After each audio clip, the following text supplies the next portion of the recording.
And it would appear that we are live. Alright, hello everybody. I am back once again. As you can see, we are back in Monster Hunter Generations Ultimate. I remember last week I said I couldn't really decide if I wanted to play Generations or Try, and eventually I just settled down on a Generations Ultimate. I figured this would probably just be a chill hangout stream. I didn't really have anything specific planned and anything specific in mind for what we might do today. I'll probably just hunt a few random monsters, maybe grind some parts, try and get armor that's better than this. But yeah, let's see, this guy has to say...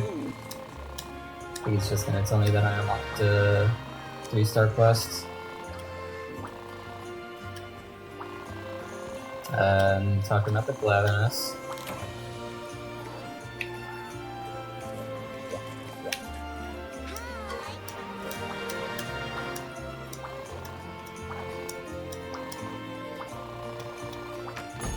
Alright, let's see what we can take on here. Yankaku, 2 Great Macau, Daimyo Hermitar, Nibble Snarf, Lagambi,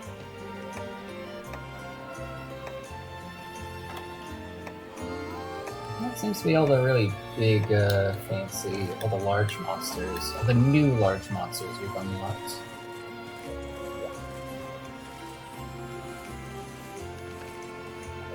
But there is one thing that's been unlocked that I am pretty excited about.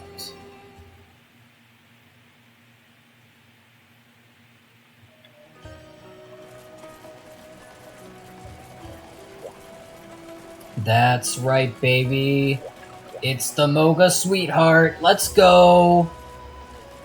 So, as you may have figured out by the fact that I brought up Try earlier, but I have played Monster Hunter Try, and the Moga Sweetheart is easily the best character in that game. So seeing her appear in this game is just makes me very happy.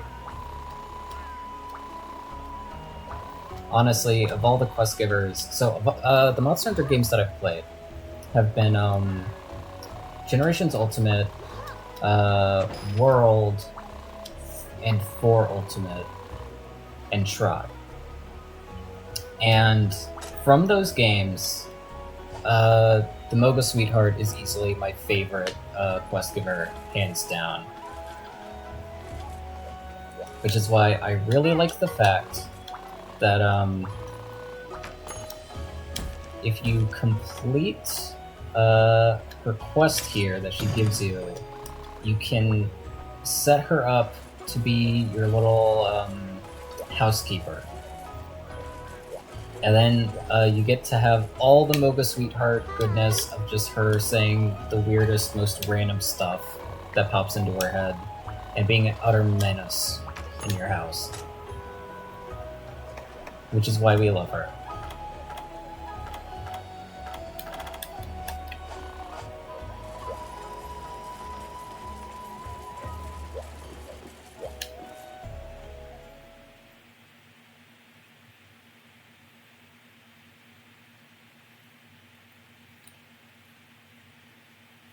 So I'm gonna take care of this quest, and then we can get into actually hunting some monsters.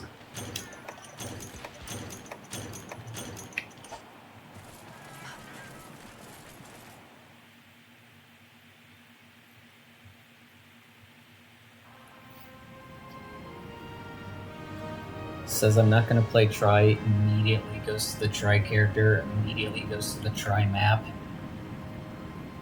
I'm basically just playing Try at this point, but with better controls and more combat.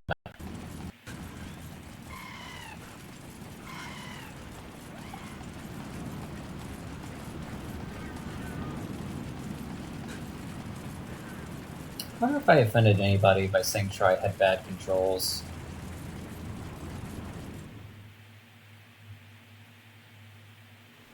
Is that an Arzuros?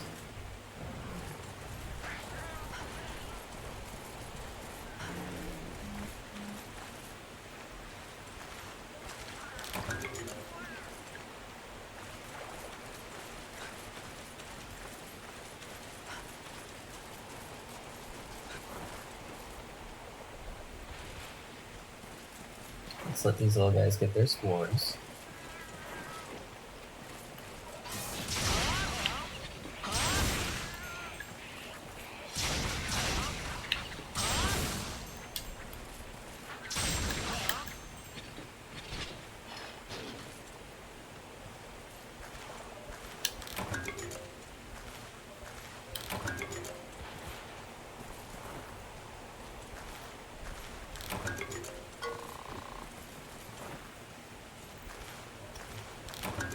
How many of these do I need?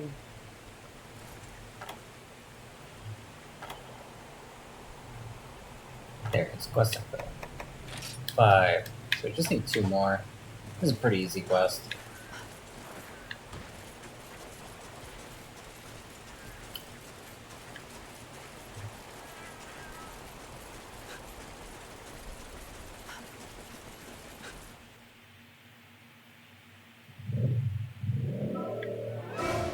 Yeah, we can have to click Arzuros.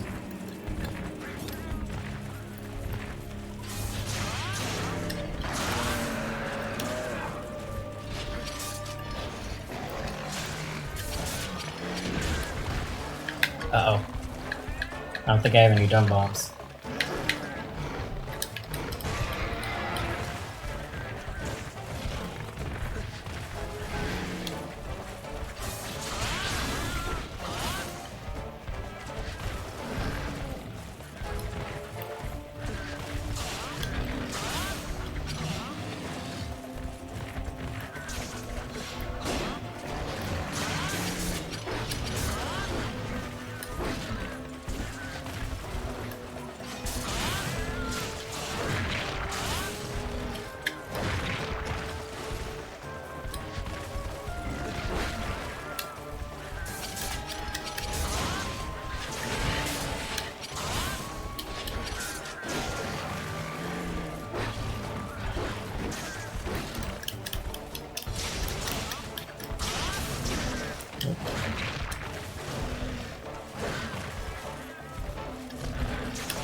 Ah, man.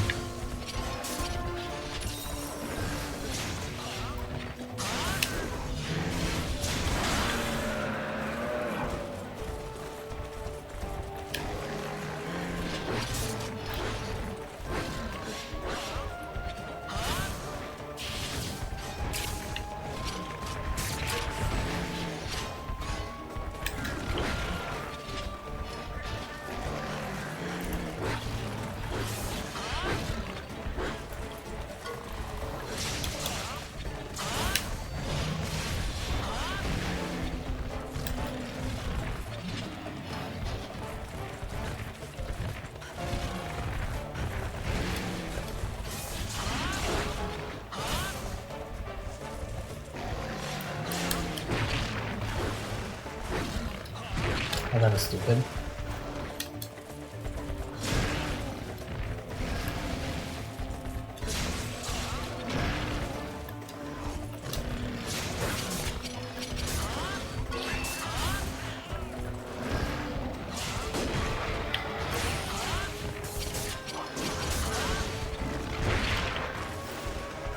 Alright, I need to stop being so cocky or I'm actually gonna die to this thing.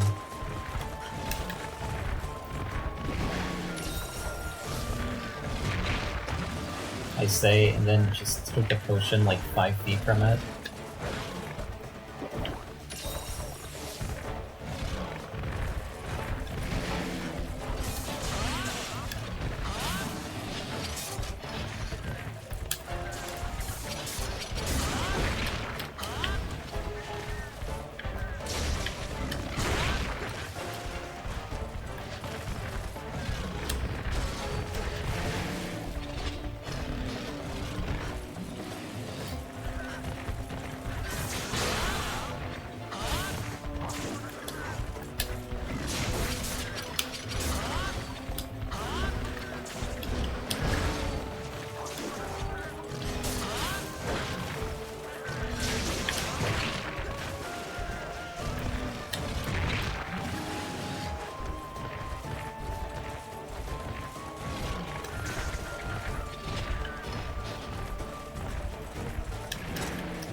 Some more of those ants that I need to get over here.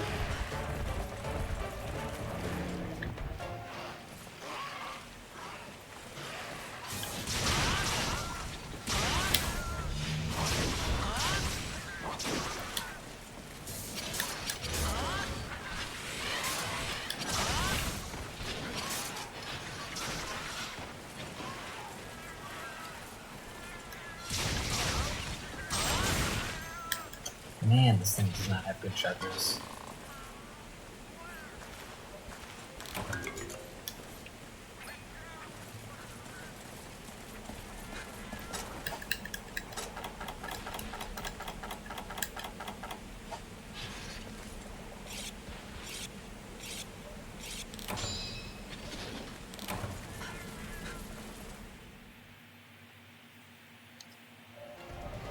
There he is.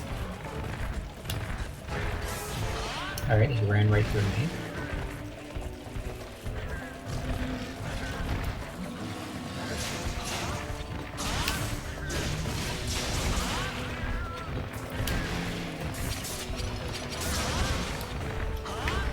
And he's running right back there. Alright. Yeah, that's fun.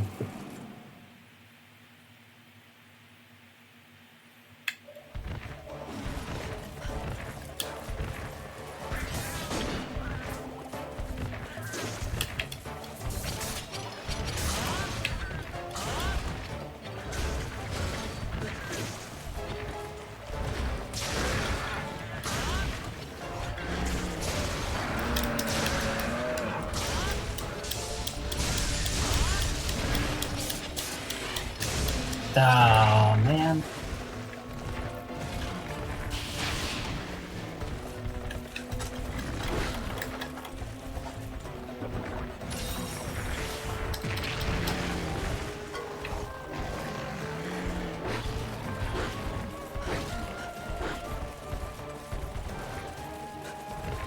Oh, they all got mushrooms.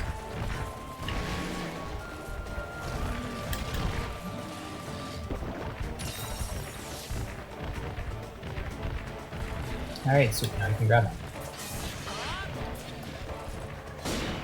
Oh, yeah. Forgot how Charge Blade works for a minute there.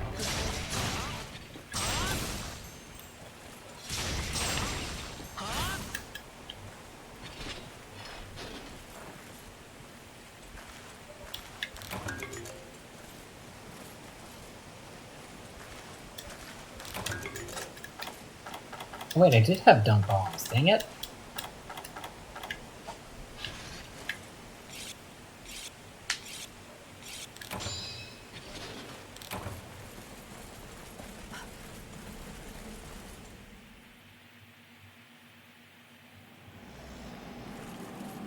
He's eeping.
Got him.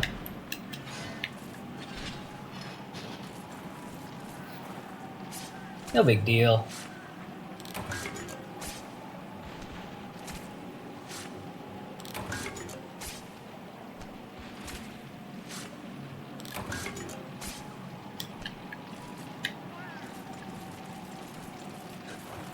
Alright, let's finish up this quest now.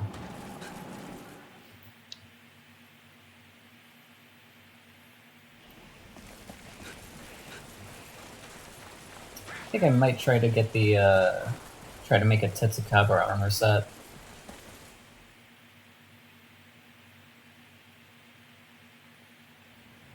Tetsucabra has pretty cool armor. I've been thinking maybe I should like try to set up some goals for these streams, so it's not just get from like one objective to the next as quickly as possible. Like, I've been playing this game a lot in my free time recently, and just recently I made it my goal, because I just made it to 5-star, I think. I made it my goal to like try and get a full set of Legiacris armor, plus the Legiacris Charge Blade, which I recently did do, and now I'm wanting to get the Rathalos Charge Blade. But it is going to suck, because in order to get the Rathalos and the Legiacris Charge Blades, you need to get the Bone Charge Blade up to level 4. And in order to do that, you need 2 Wyvern Scalps. And I don't know if like this is a common occurrence or if I've just had the worst luck, but like I have not been able to get any of the Shogun Cianatars, or however you pronounce it, to drop any Wyvern Scalps. So I've just had the absolute worst luck trying to get it. I managed to do it once, but like, now in order to get the Rathalos one, I'm gonna have to do that again.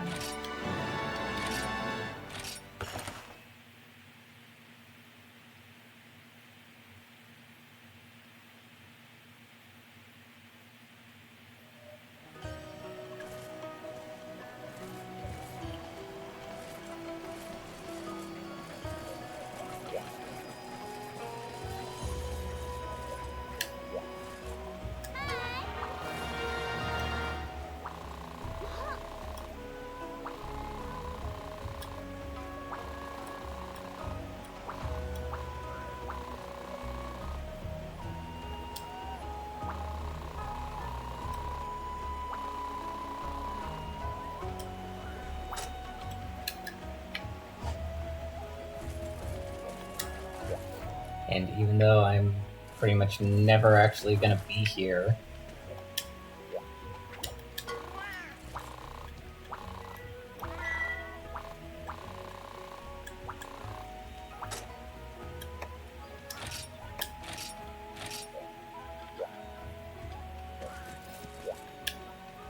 I don't care. Moga Sweetheart is better than Guild Farm. I will not debate this.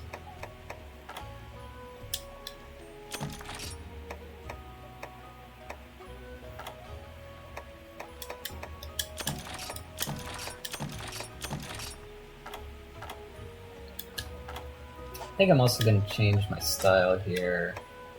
I've been using Charge Blade with Guild style for my personal account, and I really like that.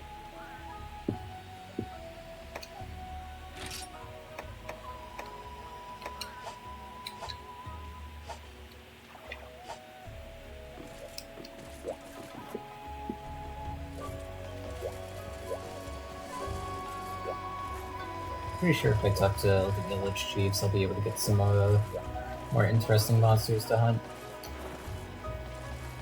I was about to do something. I think I was going to check the armory.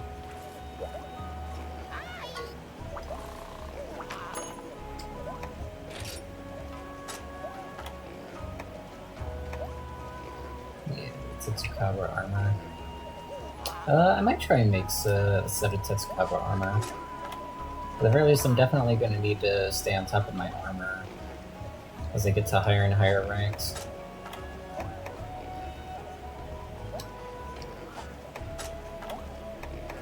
And I mean, I can't make anything now, but it looks like I really only need to like hunt one more to make a lot of this stuff. So yeah, we can find another Tetsucabra real quick. Let me look at the upgrades here. I have to wait for that one.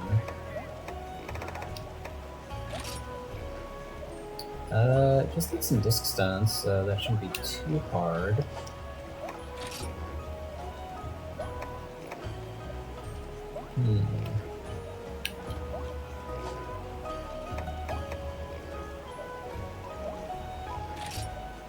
I already get this. Oh, but this one's the Malfestia one, and I really like the way that one looks. It's gonna be a while before we get to Malfestia, though.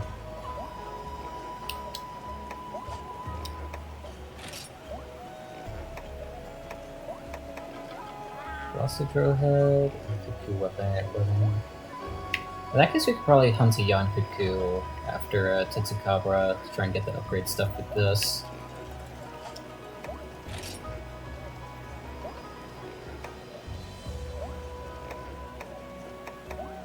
Do I already have a set of this? Apparently not. We can go ahead and upgrade the bone sides. I'll go ahead and do that. Or the other Arzuros ones. I just like being in the know for like what types of armors and weapons I can upgrade to.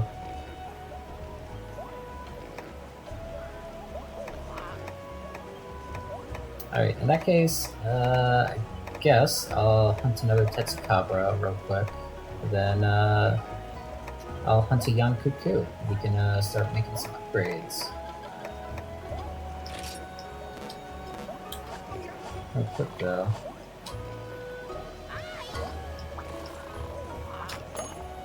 Didn't look like I had the didn't look like I had this one. I guess because I only really bought the I only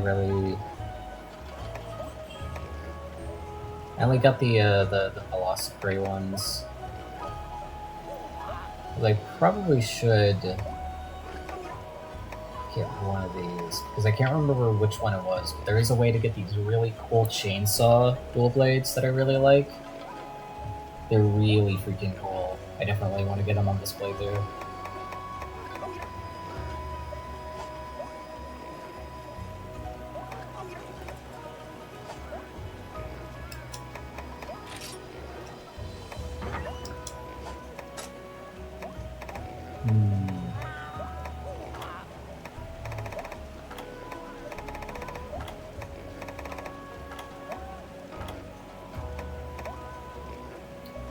I think I'll hold off on decorations for now. I don't think they're really super important this early in the game.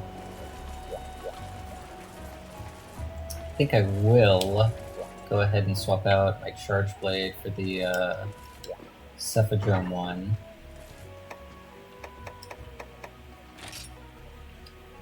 There we go.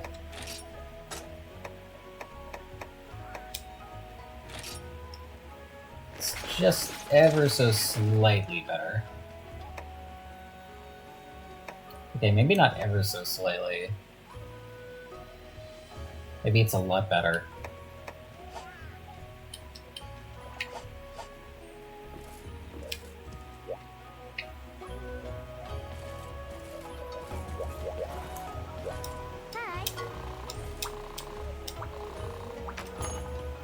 Ah, looks like Arzuros resented the day.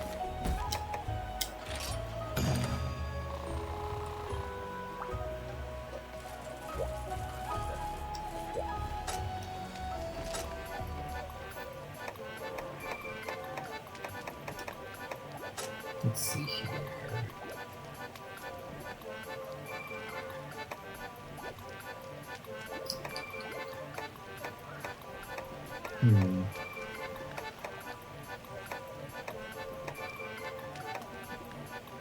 I feel like usually only the first two are really worth it.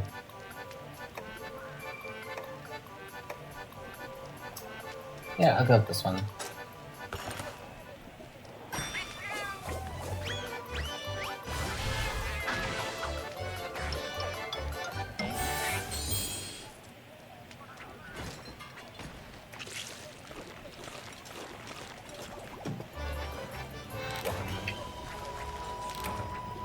While I'm thinking about it, I'm gonna take a look at what some of the other stuff we need to make this armor set are, so we can go ahead and try and gather some of the stuff real quick.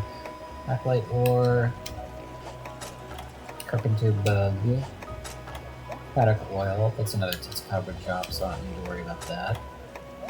Renuplo scalp. And Tetsucabra claw. So Maclite ore and carpenter bug, I think they're the only things that I really need to try and keep an eye out for while I'm out there.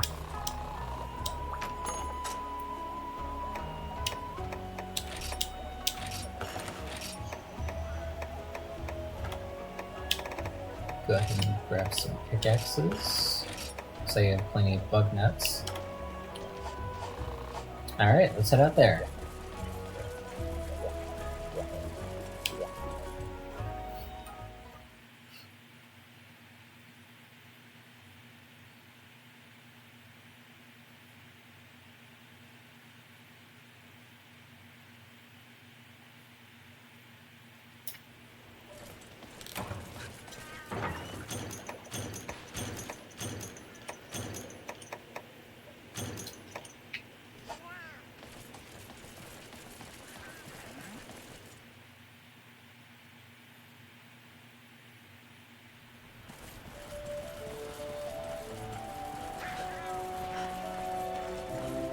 I'm not sure if malachite ore spawns in this map, but I think carpenter bug might. I better make sure I have some paintballs.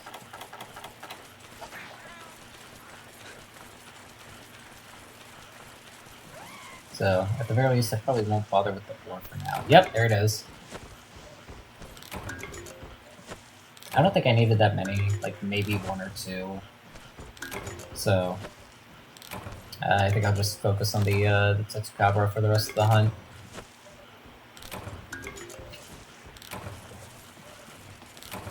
Just need to remember where it spawns on this map.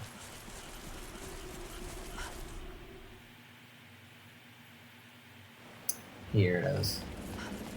Looks like he's gone into the other area already.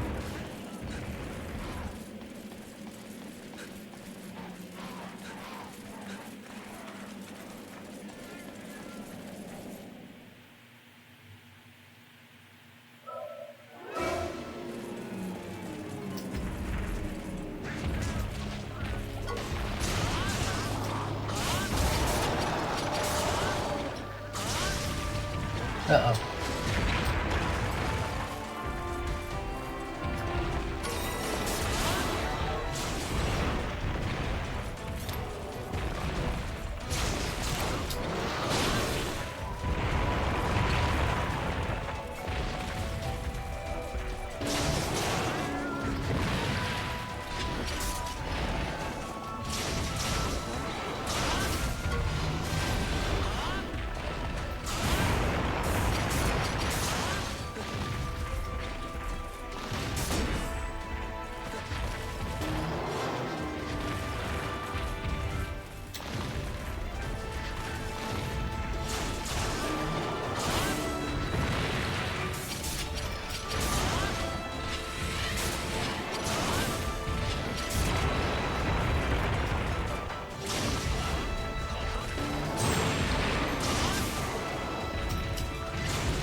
Not good.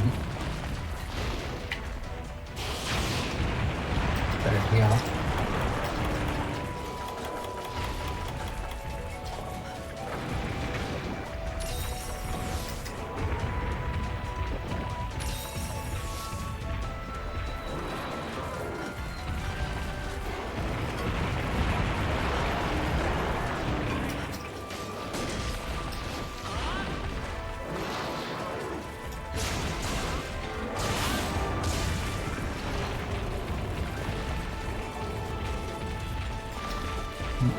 leaving.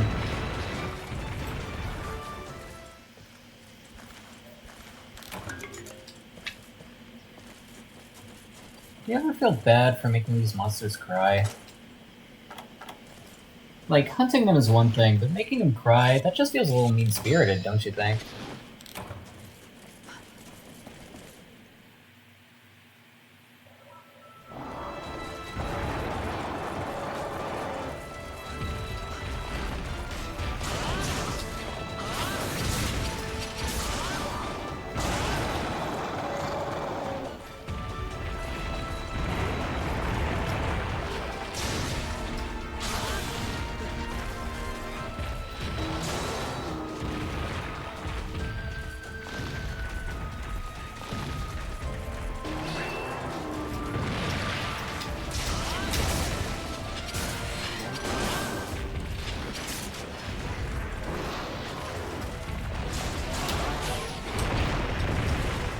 I gotta get better at guard pointing. I was pretty good at it in World. I don't know if it's just that the frames are different in Generations, or it has to do with the fact that the controls are a little bit different. But like, I have not been as consistent with my guard points in this game.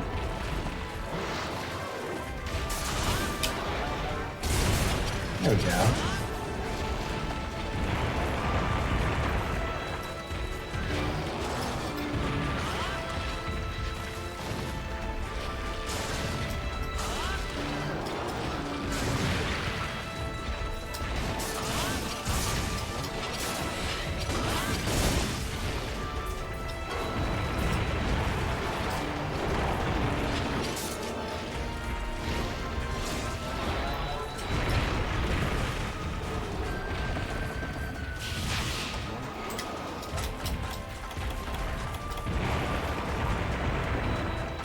Stay over there.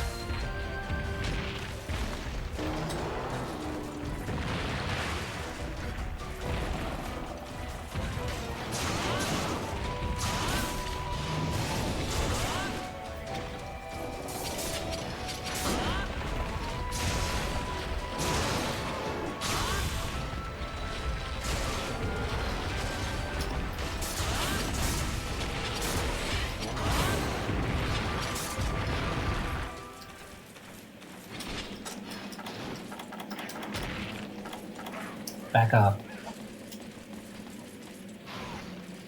This ain't about you.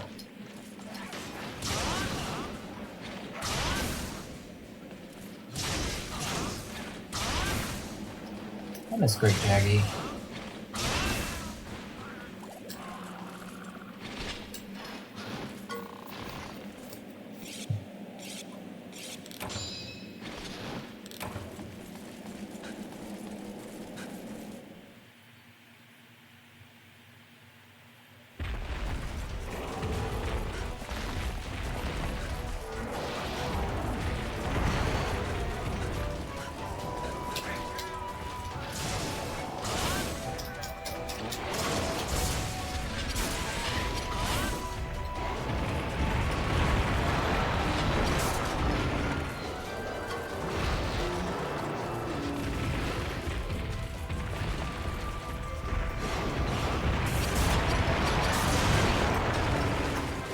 Oh, that was probably the worst possible thing I could have done there.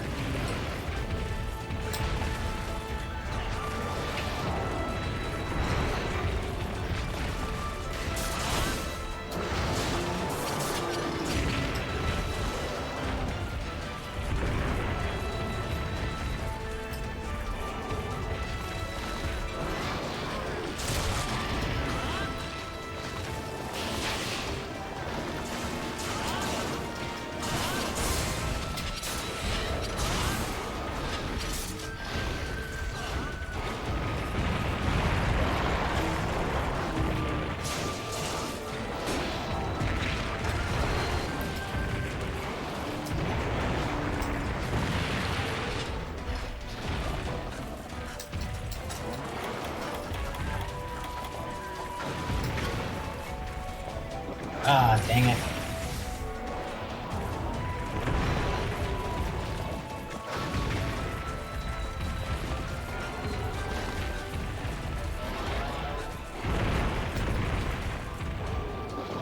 Don't stop.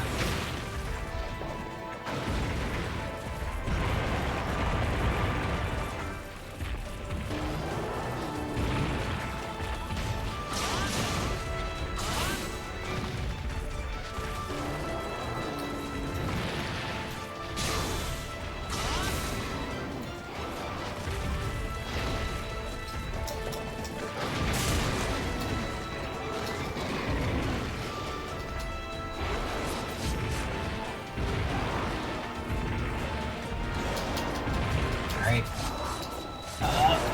Ah, dang it. I need to eat some rations.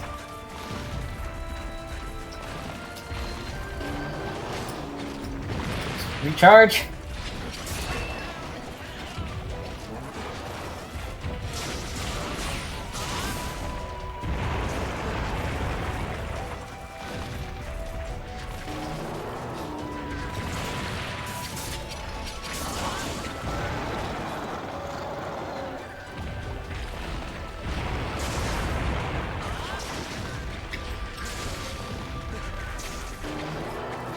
Ah, man. Should have used absolute evasion. Oh, I knocked one of his tusks off at some point. That's good.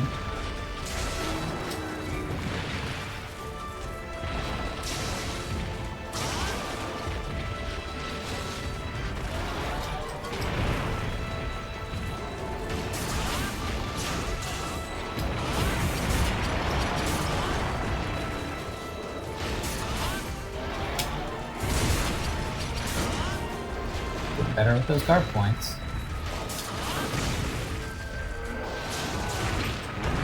That was not very good. That was also not very good.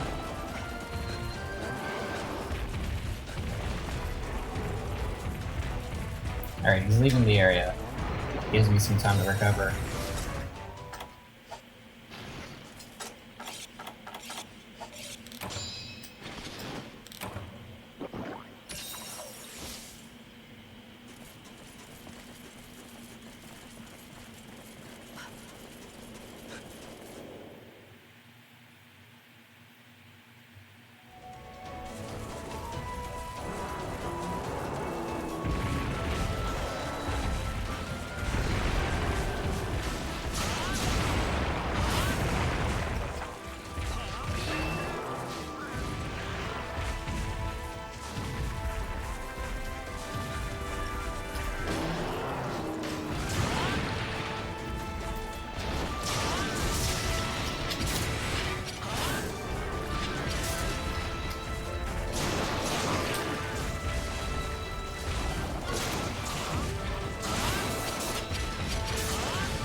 I'm limping.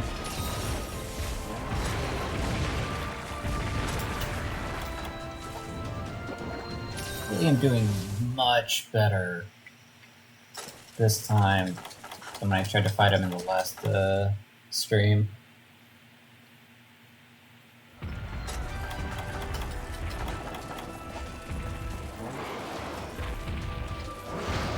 Oh, dang it.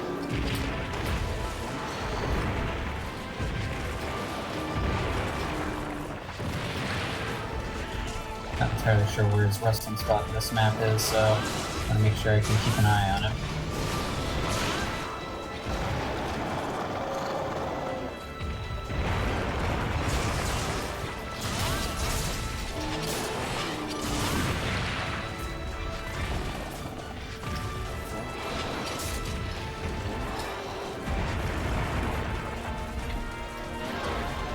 Oh man.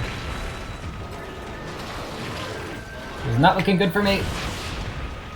Whoop, whoop, whoop, whoop, whoop, whoop, whoop.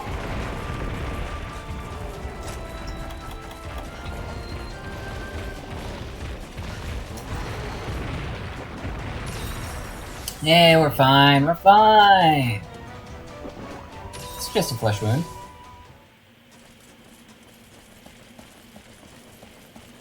It'll buff, it'll buff.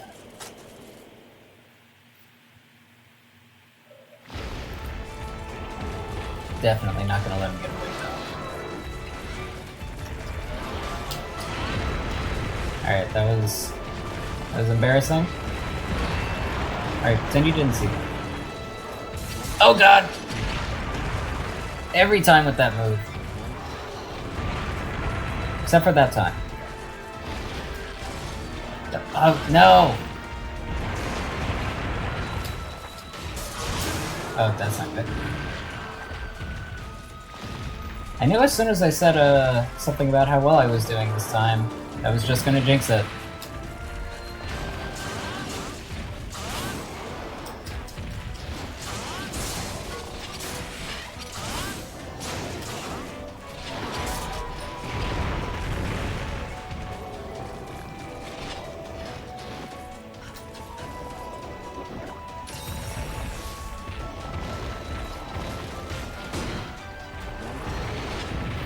Good thing I used that paintball.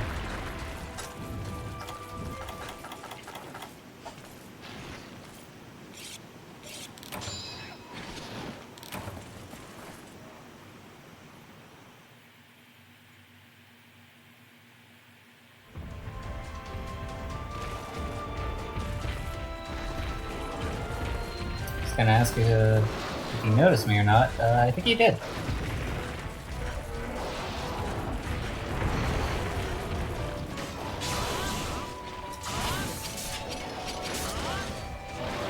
Well.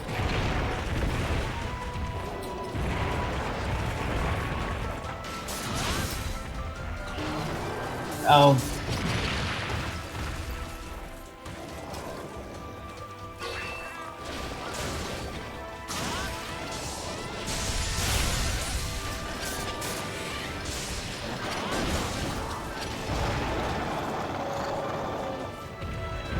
Oh, man.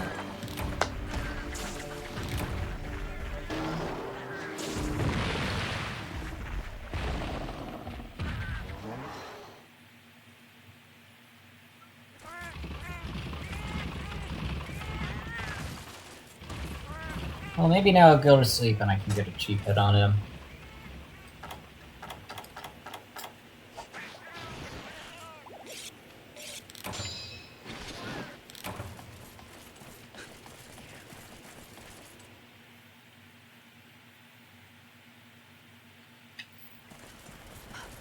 And now we make the walk of shame back across the Jurassic frontier.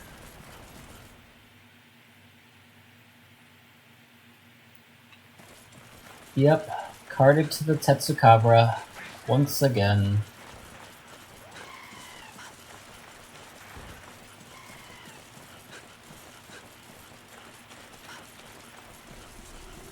So while we're on our way back, I've been thinking about what other sort of games that I want to stream, and I looked at my Steam page and I realized that I had Omori and Hollow Knight, both games that I had like started and maybe played about like the first hour or two of, and never actually got around to like completing. And so I thought it would be fun, since I really don't know anything about those two games, to play one of them next on the stream.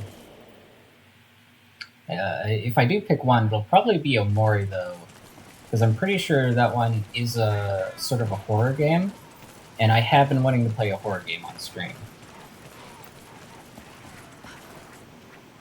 It's like an RPG Maker horror game, which I've never quite experienced, so I sort of have my doubts as to how scary that could actually be, but, you know, I'm willing to be surprised. And, of course, he wakes up. Oh, well, I got the other tusk, though, so I can just focus on going ham on him.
Uh-oh.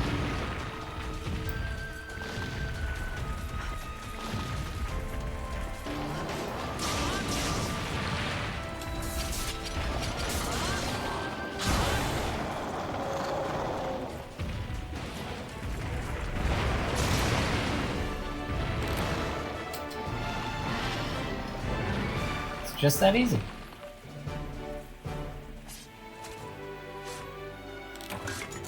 Honestly, that went so much better. I don't I don't exactly remember how it went at the end of the last stream. I just remember I was not doing as well as I normally do against Tetsucabra.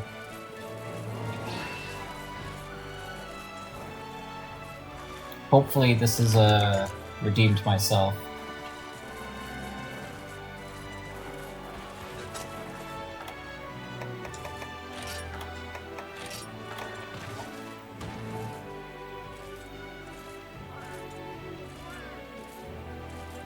Alright, so that should hopefully be enough to make at least one piece of Tetsucabra armor set.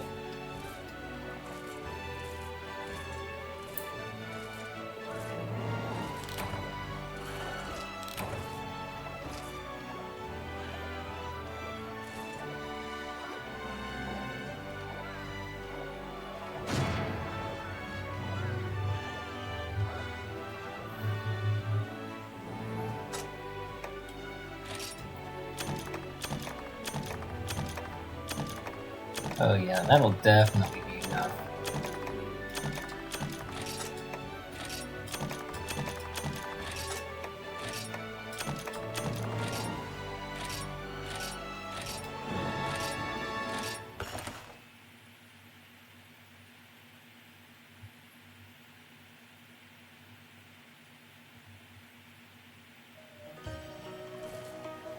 Alright, let's see what we can make with that.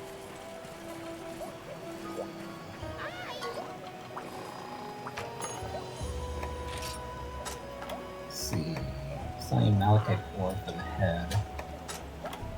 Make the nail. Make the braces. Make the folds.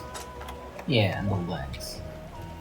So I guess I'll just go ahead and replace whatever my current lowest armor is.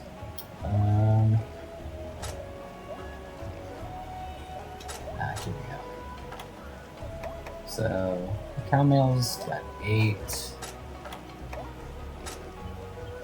then 12, then 12, so yeah, I think I'll just go ahead and replace this. Man, I could make 2 of those, which means I probably, yes, will be able to make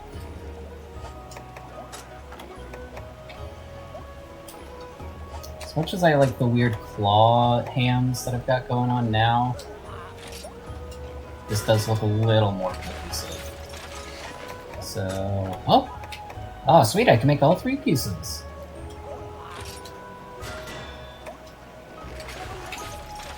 Alright, now we're looking a little more coherent. Gotta get that cool mask though. Make it look really come together. Oh, a kilt? Where did I get this?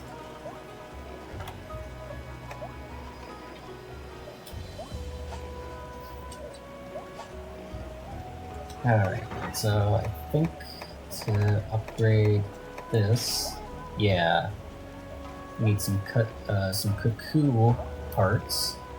I might have to hunt another Velocidrome, which, I mean, should take like, what, 5 minutes?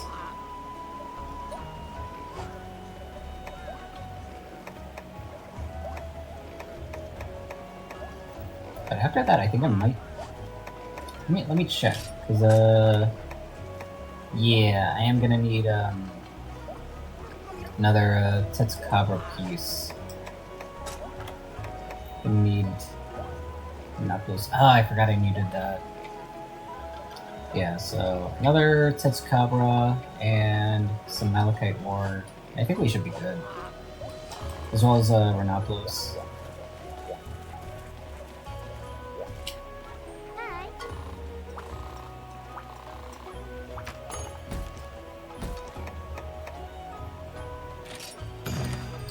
I'm gonna be honest with you guys, I am not looking forward to hunting Yankuku. I do not enjoy the Yankuku fight. Oh, you know what just occurred to me? I can do it later.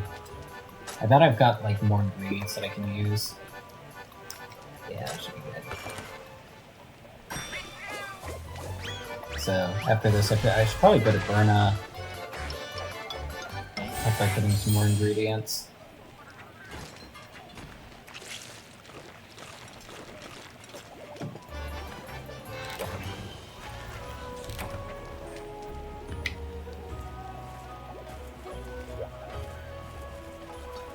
Make sure I got enough supplies.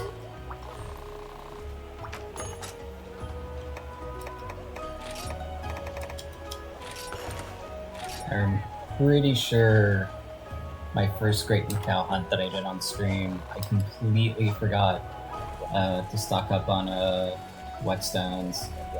So I just completely ran out of sharpness, and I was just like, I got him limping, so I was just banging my axe against his head over and over again, like, why won't you die?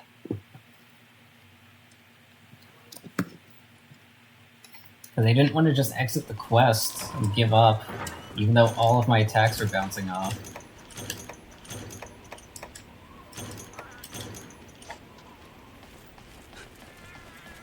Of course, you can just go back and see that for yourself if you check out my YouTube channel, where I've been uploading all of my VODs.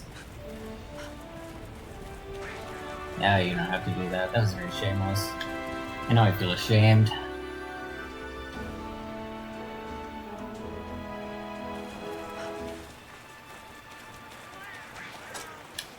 God, I do not want to hunt a Yankuku. I really do not like Yankuku.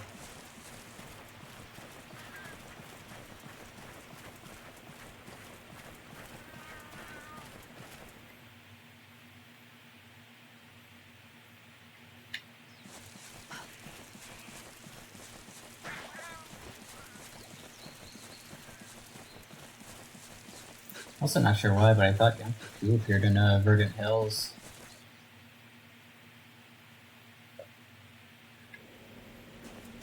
Where is this guy? Is he in 6?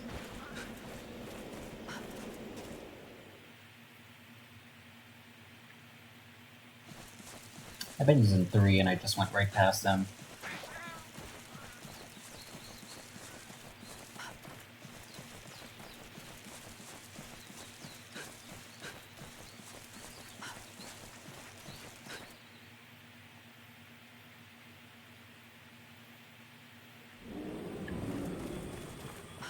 Guys, I bet it's in 3.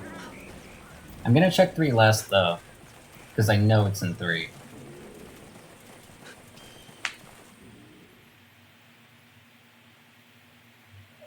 Oh, here he is.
Oh.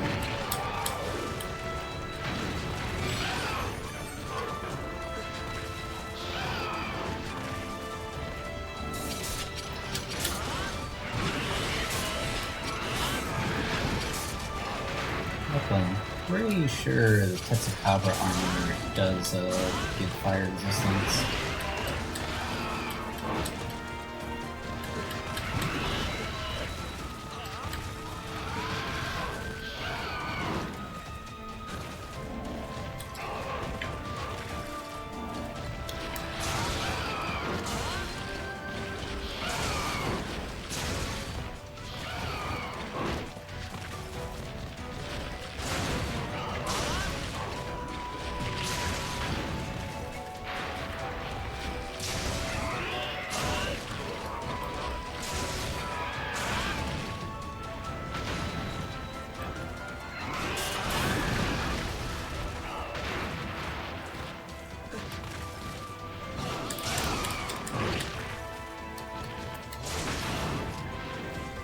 Oh, I forgot to throw a paintball. And I had it ready and everything, so... That was a stupid mistake on my part.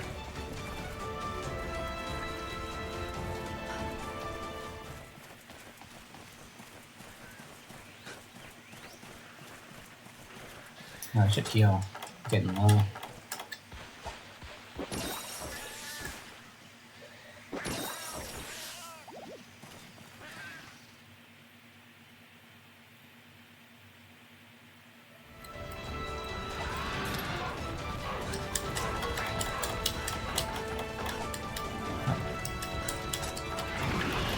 Alright, first things first.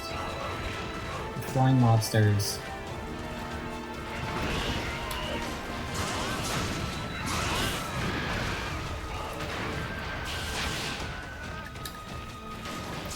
The thing I like about Absolute Evasion is that not only is it a pretty good tool for getting out of the way of the monster, but it can be a pretty useful tool for getting to the monster.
Really dry and sharpen.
Oh, I actually got a paralysis out on me.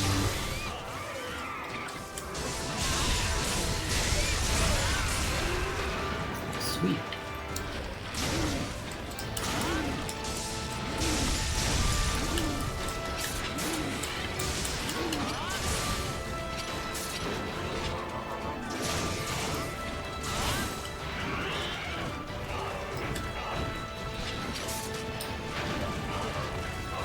Hello!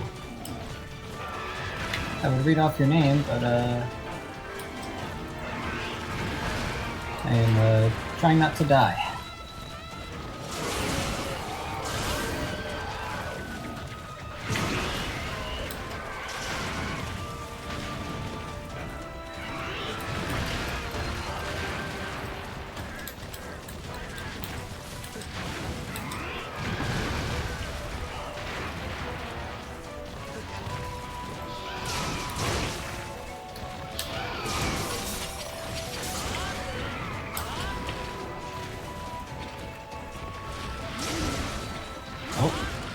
Got him whooping, that's good. Logan. Yeah, it's Guild.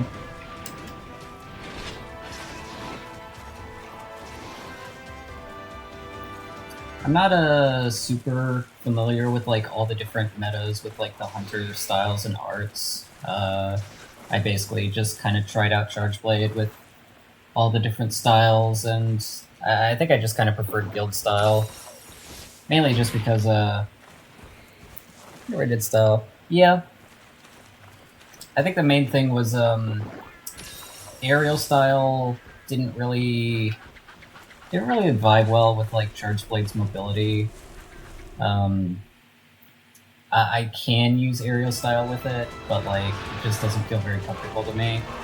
I was playing Striker for a bit, but ultimately, I think there aren't a lot of, arts that I really use when it comes to Charge Blade. So, I kind of prefer Guild to keep it simple. I don't really need a lot of special fancy playstyles and arts.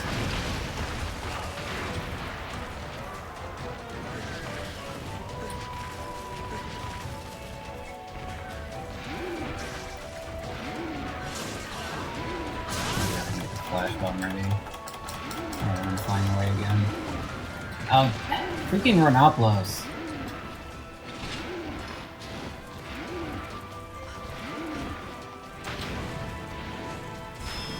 And that didn't work. Well, I need Renoplos scalps for the Tetsucabra armor anyway, so...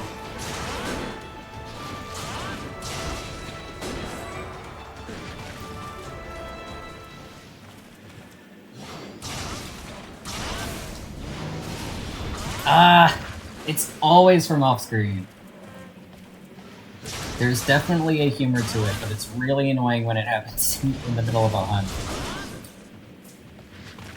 I tried Valor once, and, like, I really just could not play with it. I'm sure I could get used to it, but, like, I went into a hunt not knowing what Valor was like.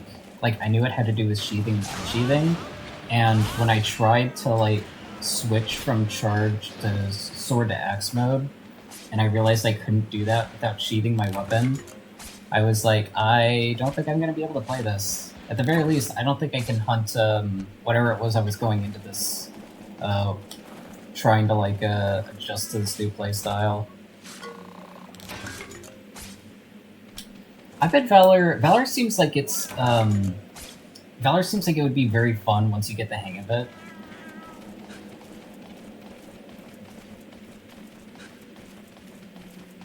Oh, thank you for the follow, Logan. There's probably a shark.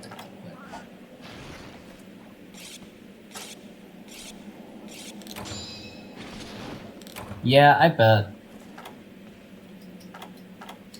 My friend has told me that Valor works best with longsword.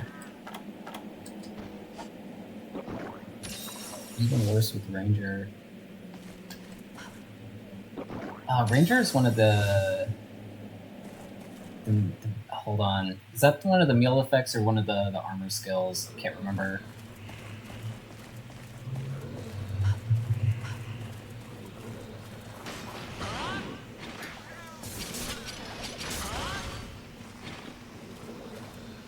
Ah, dang it. Nope, you're not getting away.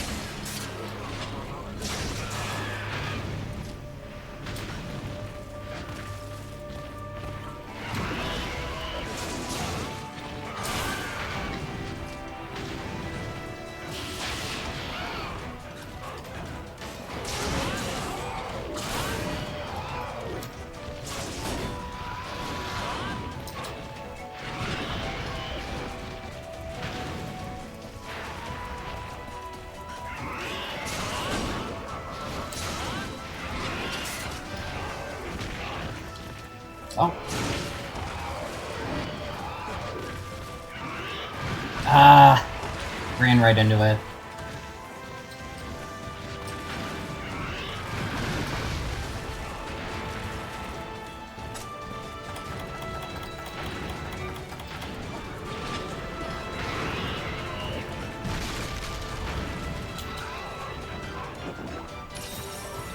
Oh god. Oh, thank god. Alright, get back here.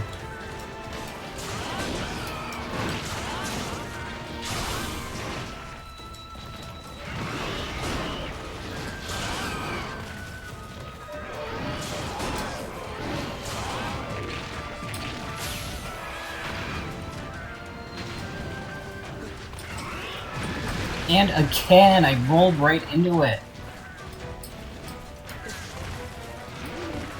That is very annoying.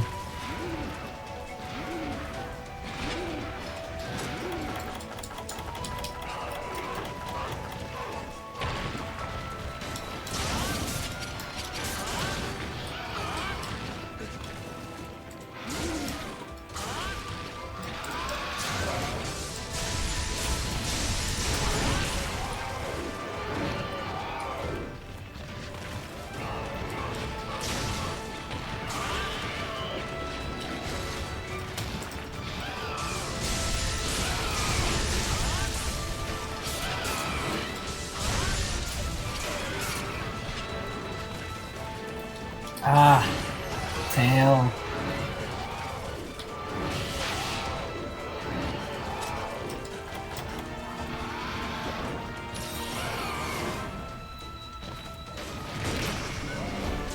And good riddance.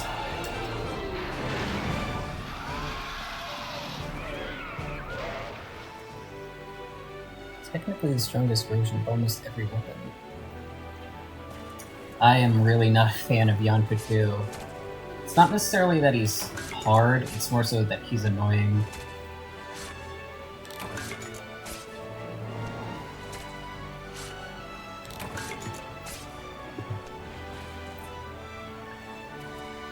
I think I have heard that Valor is technically the strongest version of, like, most weapons.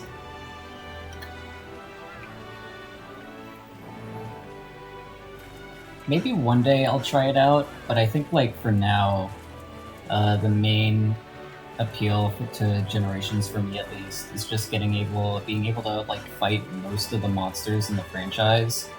At the very least, like, most of the monsters introduced before World.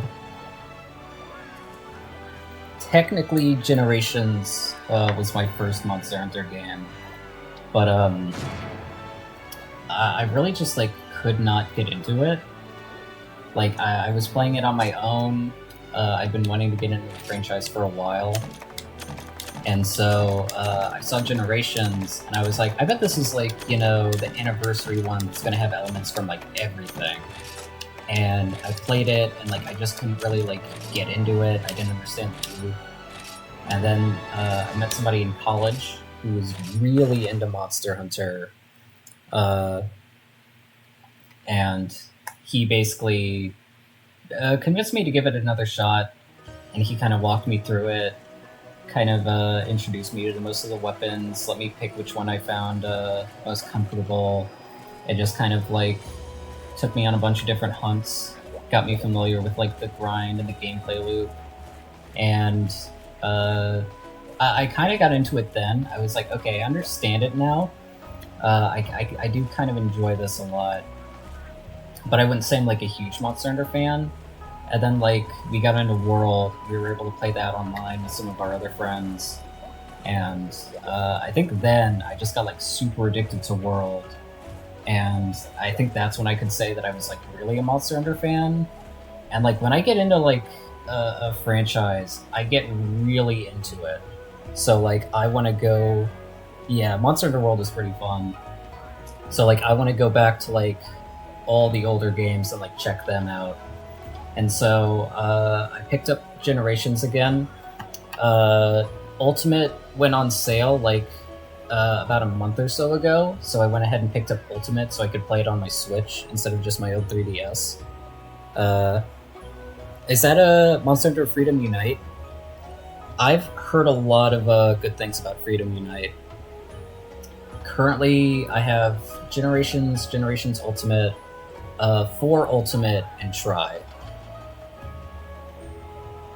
I would like to check it out one day. I think at the moment, though, I have all of the Monster Hunter games that I actually have the consoles for, minus 3 Ultimate. I only have Try at the moment. Which, it's actually kind of funny, because I found at, oh, yeah. I've heard a lot of people say that Freedom Unite was their first Monster Hunter game. I'd definitely like to check it out at some point.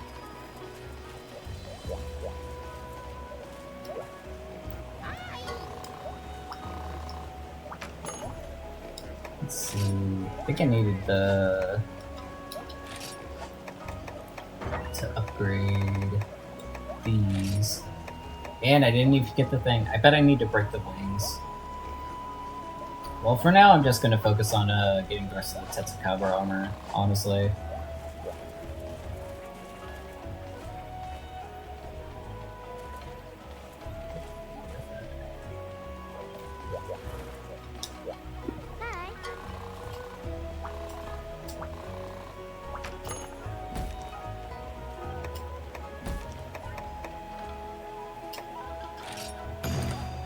I think I only need like a few more parts to get the... What build? I'm not really running a build right now.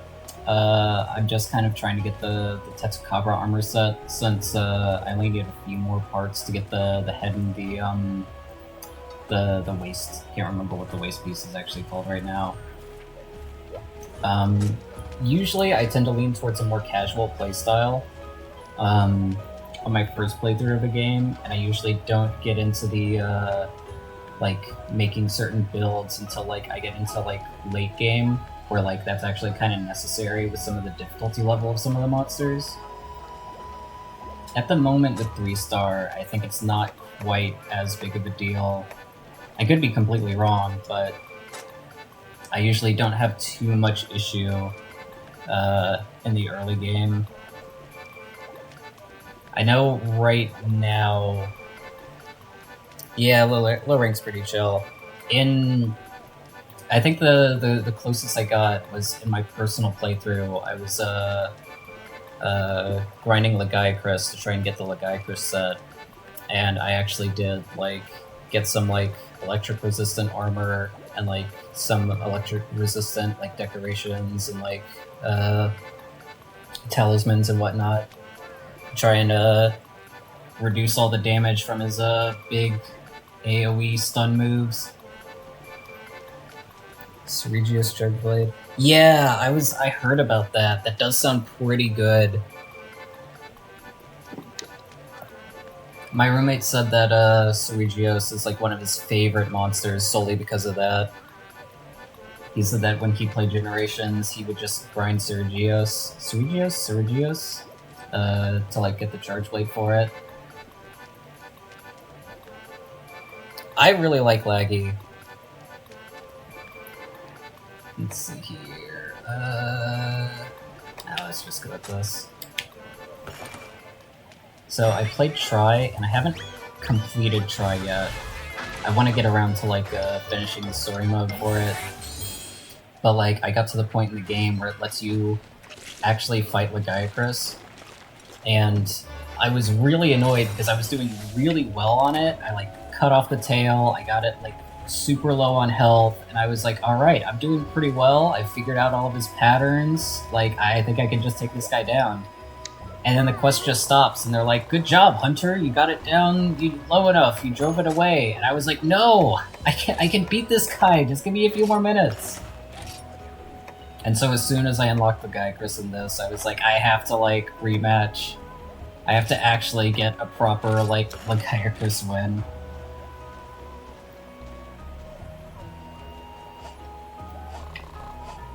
Even though Generations fight is a bit different because you can't go into the water.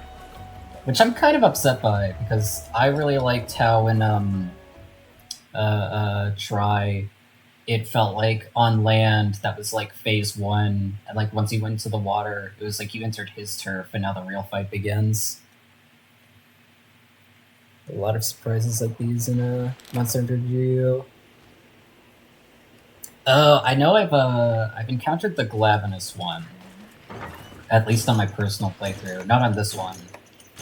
So I've got like a character that I'm using just like for myself for fun, and then I figured for streaming it would be it would probably be better to just like start a new save and just like go through that on stream.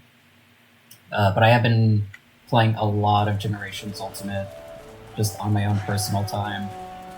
And I got to the Glavenus one, which was unfortunately kind of spoiled for me, because my roommate has told me a lot about this game, because he played it a lot when he was in high school. And so he told me a story about how Glavenus was his favorite monster. He like loved fighting it over and over again, to the point where he had like figured out all of his attack patterns, like knew exactly how to fight him, exactly the right build for him. And basically when he like replayed it at some point with like all of his low rank armor and stuff, playing back from the beginning, he had like almost beaten it even on the low rank, because he was just so familiar with like all of the attacks and all the moves that like it just couldn't hit him.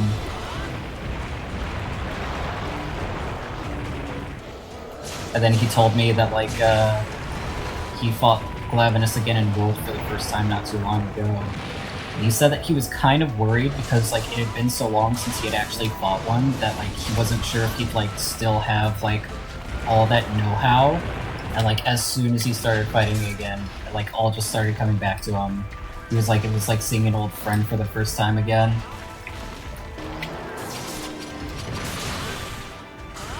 Alright, I'm gonna stop talking for a little bit so I can focus.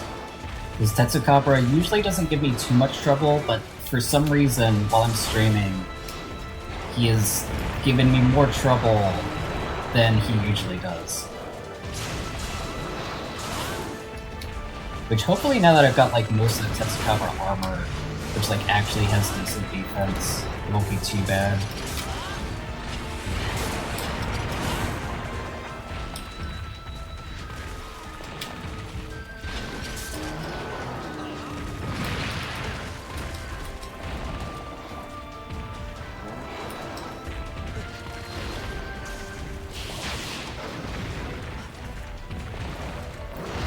Ah, dang it! He jumped as soon as I did. He's copying me.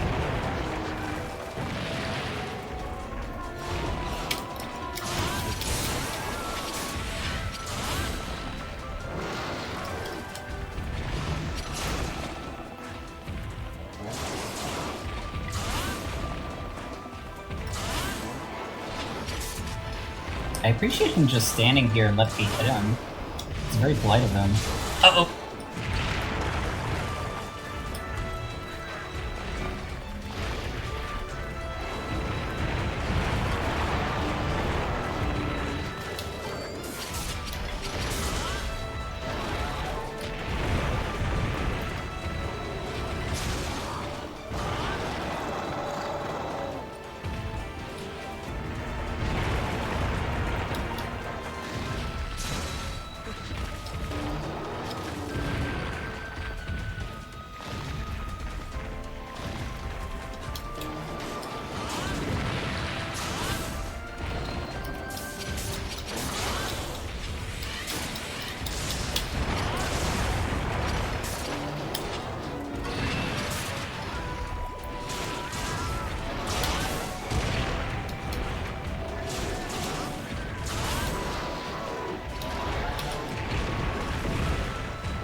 Wow.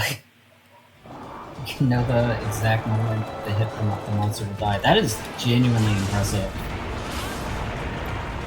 There have been multiple times in Tri specifically where I'll be hunting a monster and like I'll think I'm getting like the last time I played Tri, I got to the Rathian hunt and like I got her to limping, like she was resting. I think I had broken every single one of her parts and like she just would not die for some reason. Like I literally timed out because like I could not kill her. I was just smacking her over and over again like, why won't you die?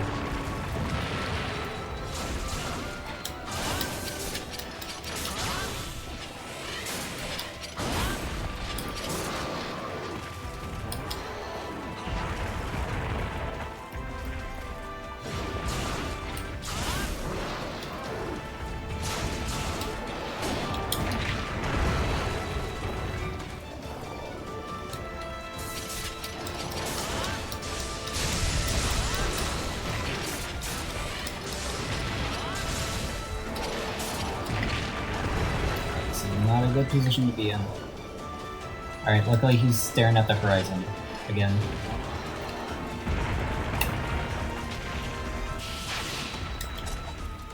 Don't do it. Thank you.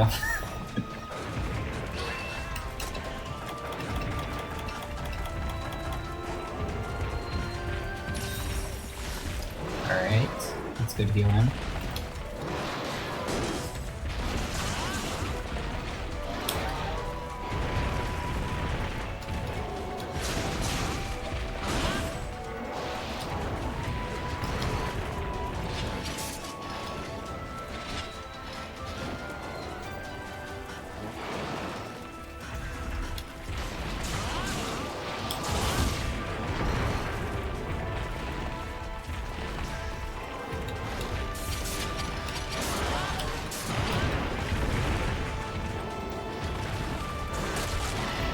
Sweet.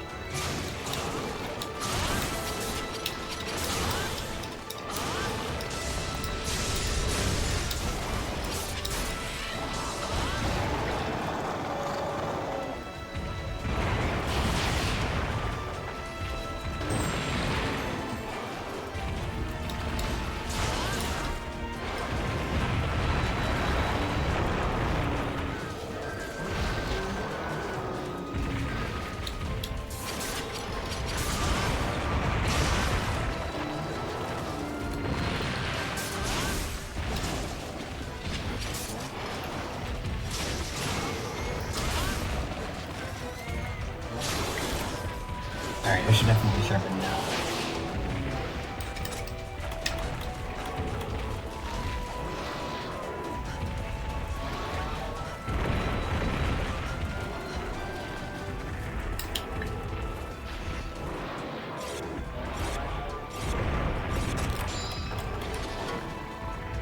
Stay over there.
Oh, that's not good.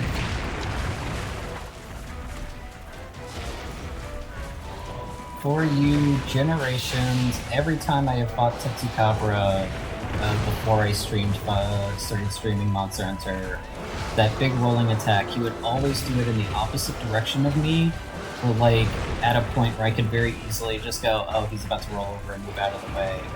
But I feel like every single time now, whenever he does that attack, it's like when I'm in the middle of an animation I can't cancel out of, or like when I'm right underneath them so I don't have any room to dodge. Like, I have never got hit by that attack until now.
Oh no! Again!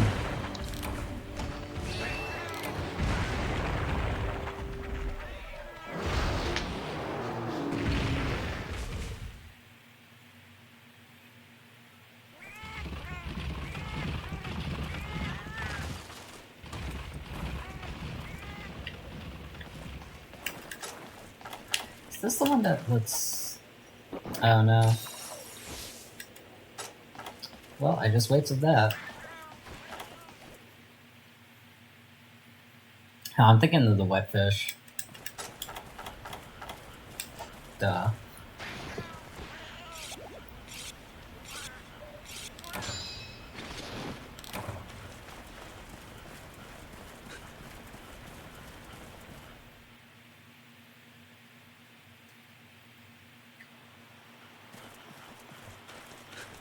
Let's see. I think he was in Area 7.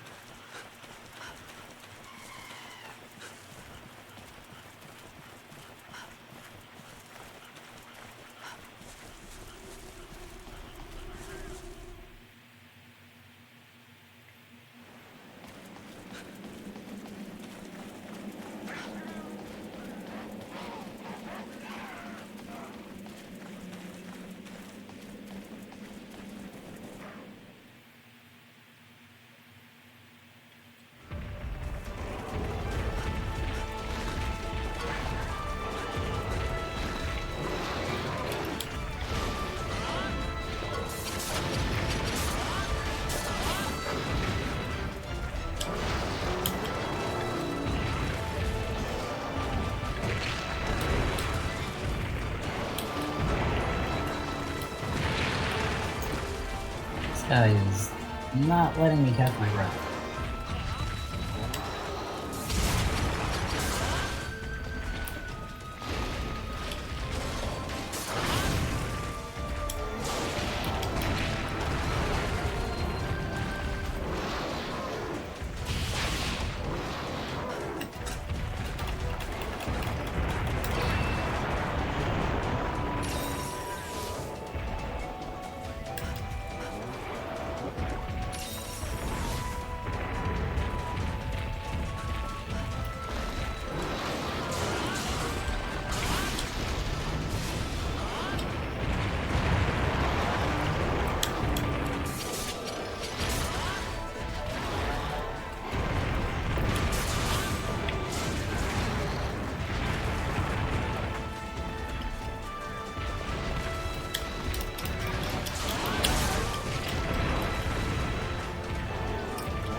trying to get better at using the guard points with Charge Blade. I got pretty good at them in a world, but I think the actual window of opportunity that guard is open for is a bit different here than it was in world. I'm not entirely sure though.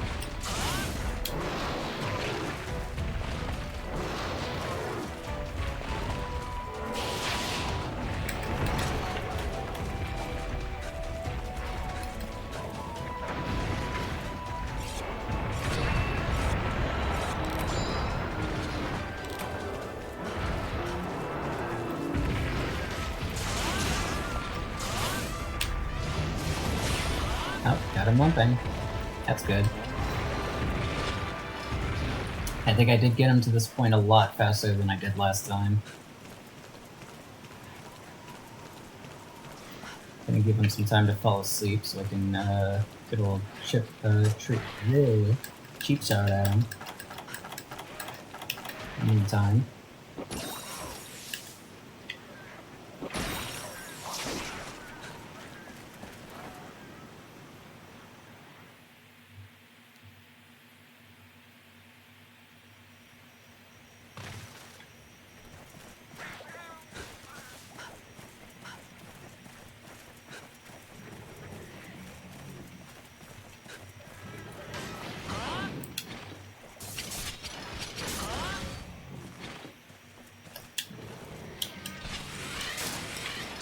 I accidentally got him before I could get the big hit. That's fine.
Ah, dang it.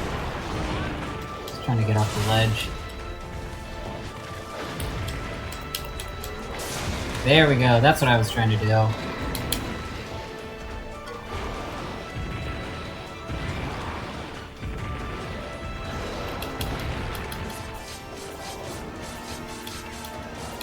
There we go. Oh, wow, I actually got him with that. I don't think I've ever done that before.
So I think this should be enough to get... I think it was the falls. I think I need some malachite ore to get the... Oh wait, I also needed Renoblos shells. Well, hopefully there should be enough Tetsucabra parts, at the very least.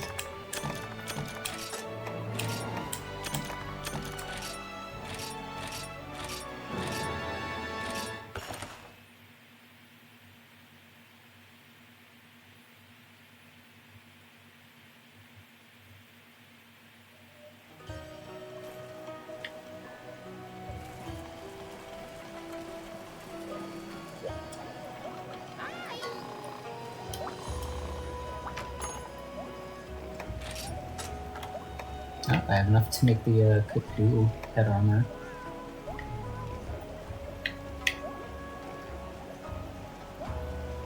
And that is enough to make the, at the very least that's enough Tetsucabra parts.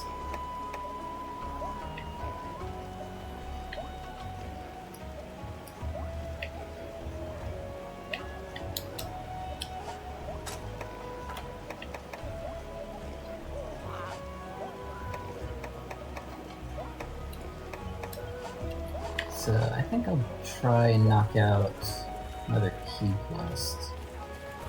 Actually, I think what I'll do is I think this red quest here is the Kezu quest. And at some point I do want to get those chainsaw dual blades.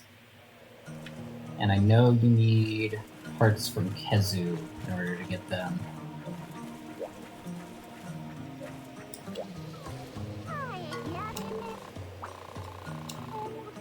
Yep.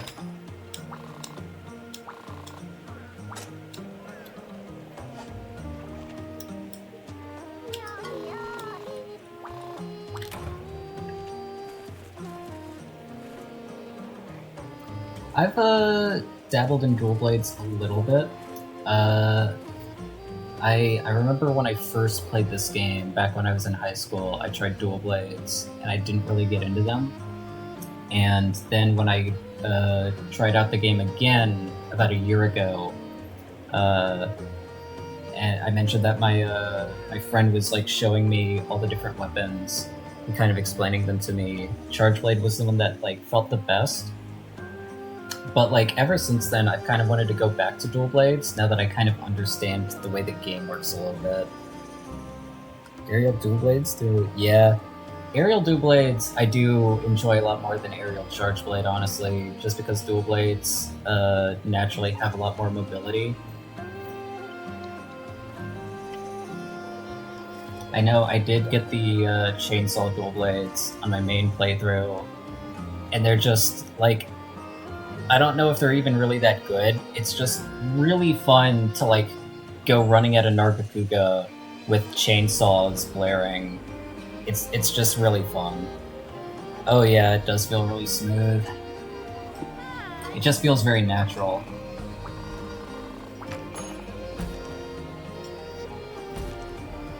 What I really want to do is I really want to try out dual blades in a world, because I feel like with how like they've like revamped a lot of the weapons in World, I feel like dual blades would feel like even better to use in that game. I keep forgetting to go to the Burna to talk to the chef, because I'm pretty sure I did unlock some more ingredients to make some more meals.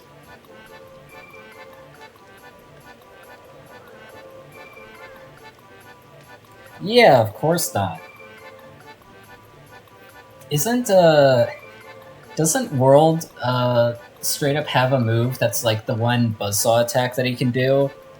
I think I have seen clips of that. It's either World or Rise, maybe both. But that's definitely the main reason why I want to try out dual blades in World. I just haven't gotten around to it yet.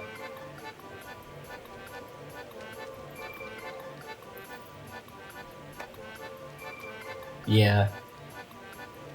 I've been wanting to try Rise. My roommate, who is the big Monster Hunter fan that finally got me into the series, has told me repeatedly that Rise sucks and that it's like not worth getting. But it's just this thing where it's like, I want to see why it sucks for myself, you know? Let's see here. I think I'll go with this one. Crap, area with the mirror.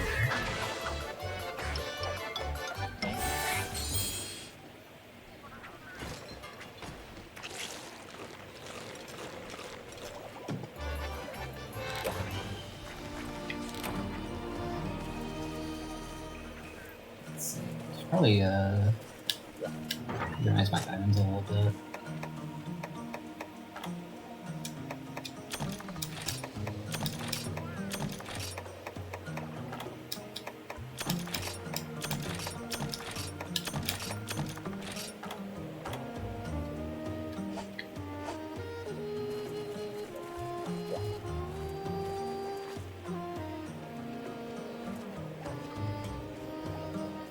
Yeah. I've heard that it's like I think the main thing that like I understand about it is that it's a lot easier than like a lot of other Monster Hunter games, which is like, considering World is like already a lot easier than other Monster Hunter games, I should definitely stock up on these. My understanding is that a lot of longtime fans just kind of don't like it because it removes a lot of the challenge.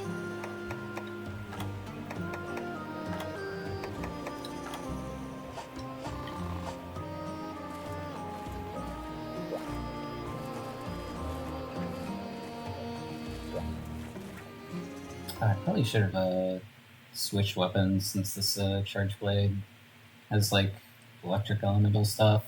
It's probably not going to be super useful against Kezu.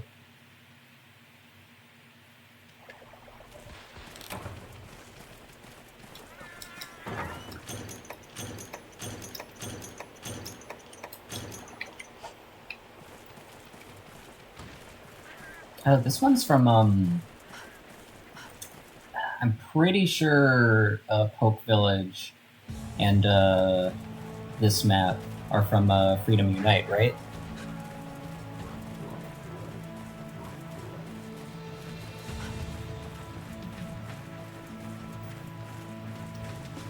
I will say it is really nice going to, yeah, it's really nice like playing this game after playing like other Monster Hunter games, because like now I can go to like maps from like Tri and like 4, and it's like, oh, I actually know what this is. They actually like brought in this map like exactly how it was.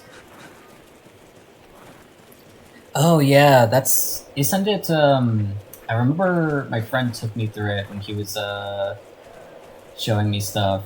Isn't it like a Kushala Diora? I can never quite remember how to pronounce that one's name. I think it's like a shell, and you can like mine off of it. Yeah.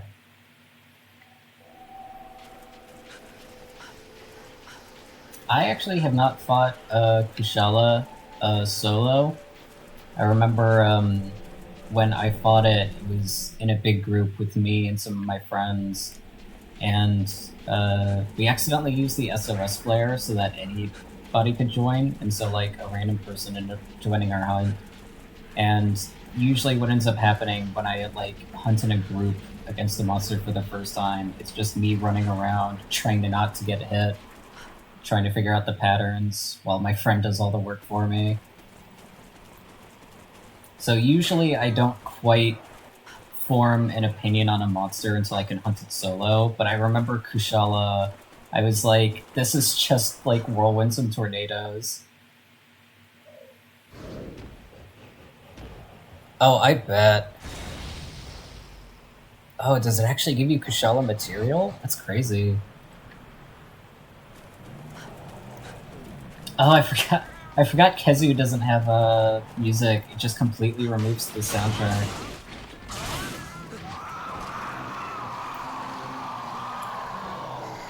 Reminds me when they were doing the 20th anniversary vote for your favorite soundtrack, and everybody was like, "Let us vote for Kezu, you cowards!"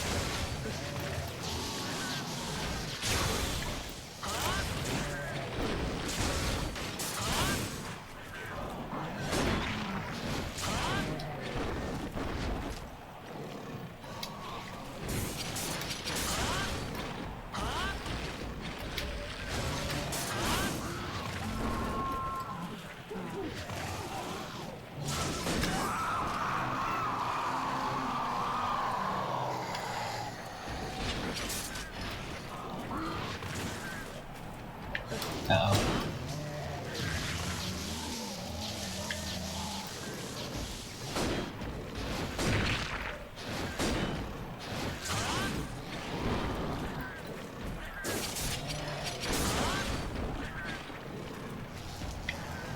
I feel like I'm probably gonna need to get some better weapons and then come back to this guy, given how often these attacks are bouncing off.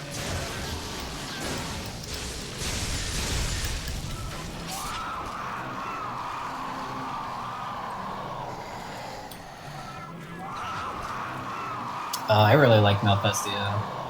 It's a really cool one.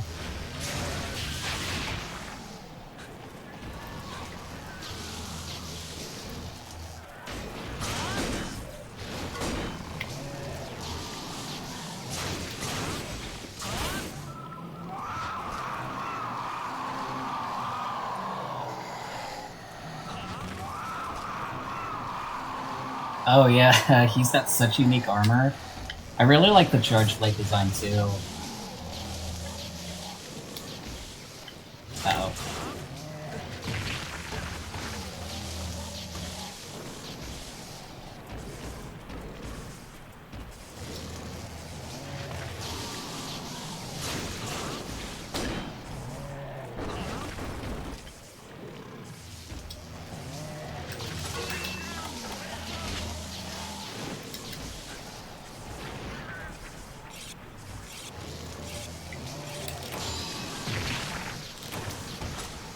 Yeah, that's to be expected.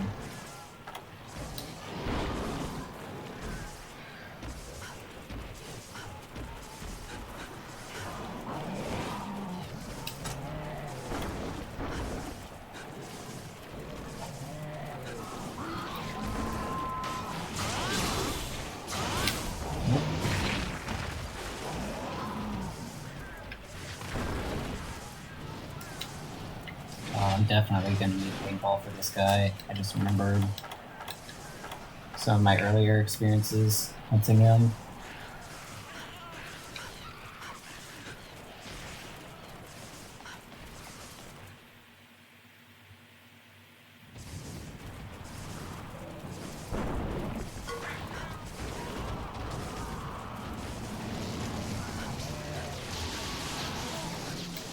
Pretty sure I can get Maclight on this map, so I might be able to go ahead and get the Tetsucabra. I can finish this quest, that is.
only uses that attack when I'm about to use an item.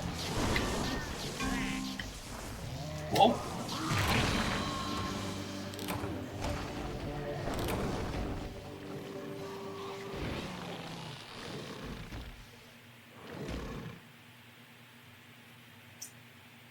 I don't want to call it too early, but I think I will just, given how often my attacks just bounce off of him, I think I will probably just come back to this guy a bit later, once I've got some better gear, or at least some better weapons with better sharpness.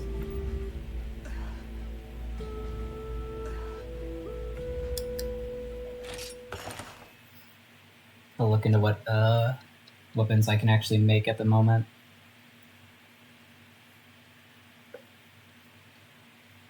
I know the charge blade options are pretty limited early on.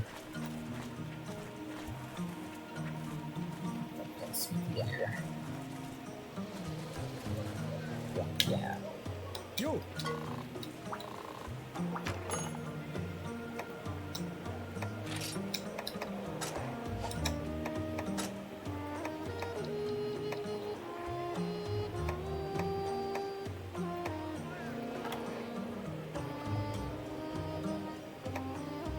Ooh, can hunt Lagambi and try to get the Pokemons. Okay.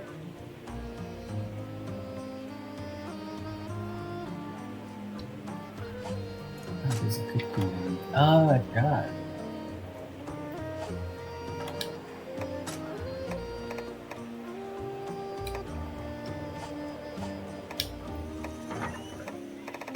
Yeah, this one you need the Fire Herb, which you can't get until, like, I think 4-star.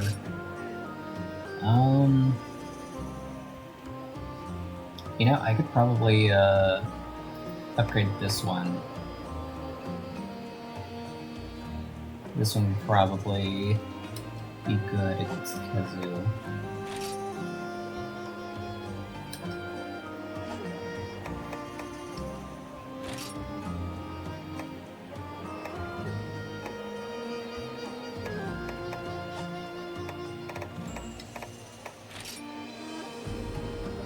Oh, I just need some great Macalhide. Alright, I guess if all I need is a great Macalhide in order to upgrade the Rogax, I might as well go ahead and do that. It'll save me some time once I get to Malfestio.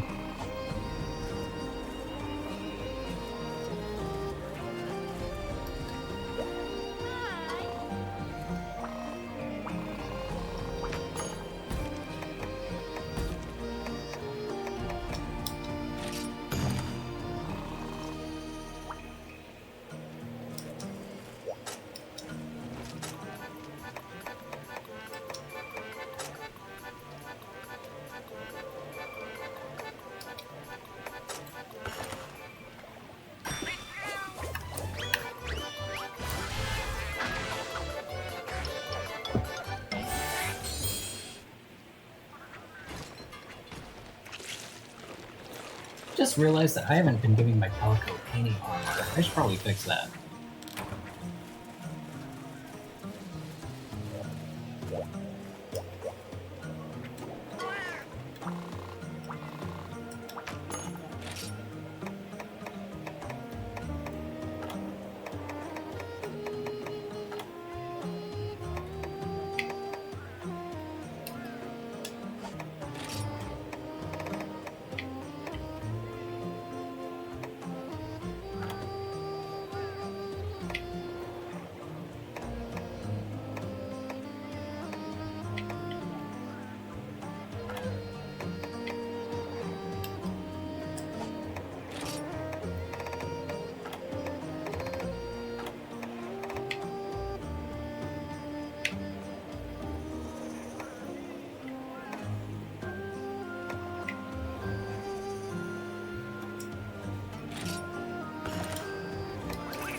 My little Calico.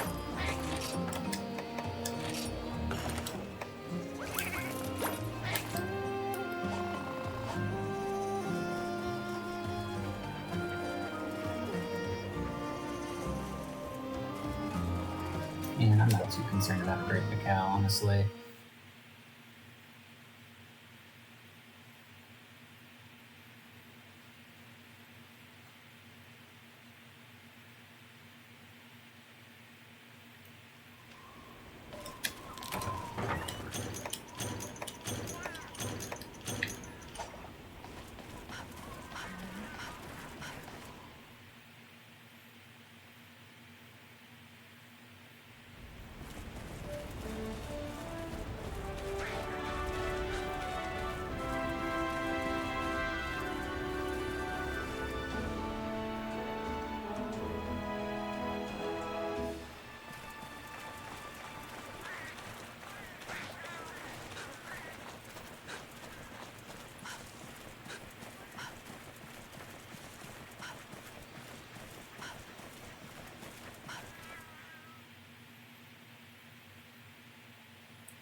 Honestly, I love the Great Macau theme.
Oh no, he knocked me all the way down.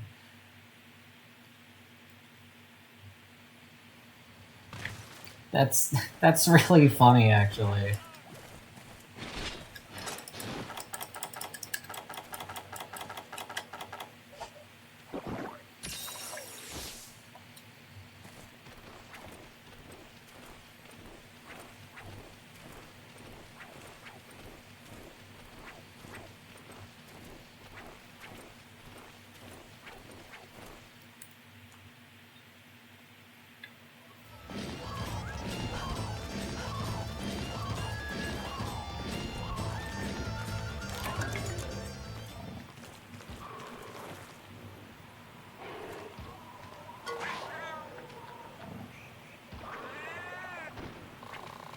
Are you gonna go to sleep, or...? Nope.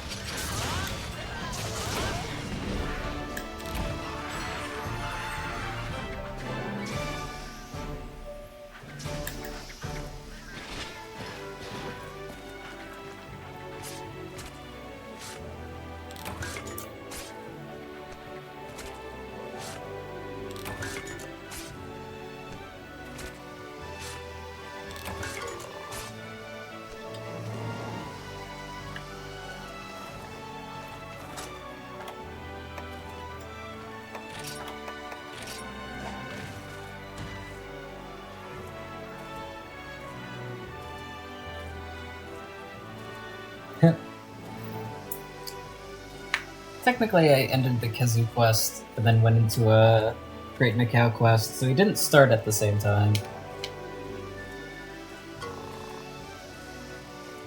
Yeah, I bet. I do like Malfestio, but I imagine if he gets you with that confusion skill a lot, it can be pretty annoying to fight.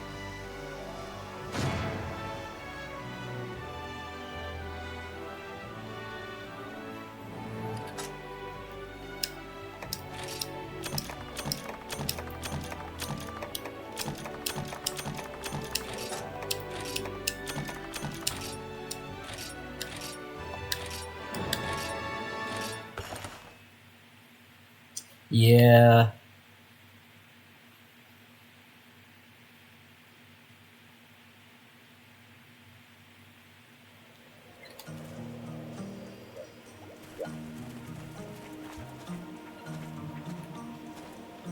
I think the worst part about the inverted controls are right when you get used to them being inverted, and then they switch right back to normal. So now, like, you're still trying to play with the inverted controls.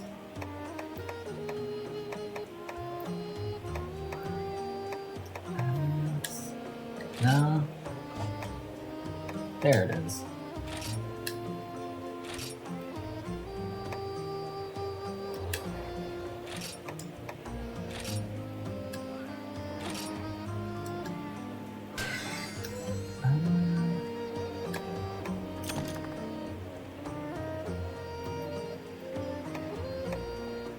Yeah, I really like the horror so far. This design just looks really cool to me.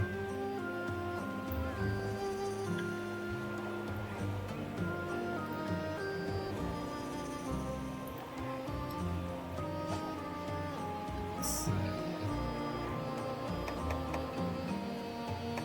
I think it might be a little bit better to go with the Rogue Axe, because its attack is a little bit lower, but it also has like higher sharpness, so it won't run out of sharpness like almost immediately.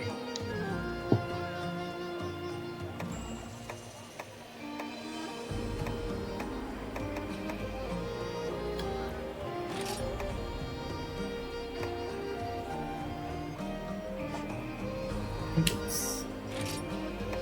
I don't quite remember which one it was to get the chainsaw dual blades. I might have to look that up later.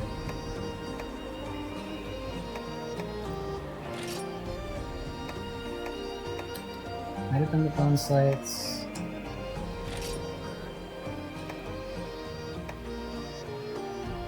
Might have been this one, actually.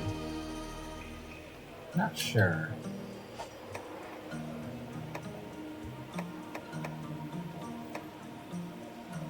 Well, I think I'll go on a gathering quest real quick. Before I forget, because I keep forgetting.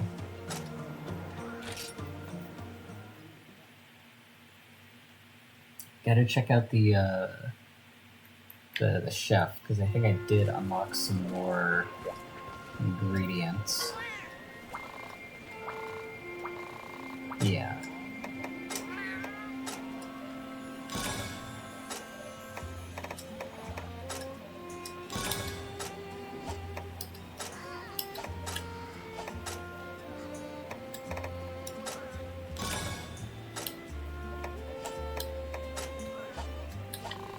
You should have unlocked some more arts.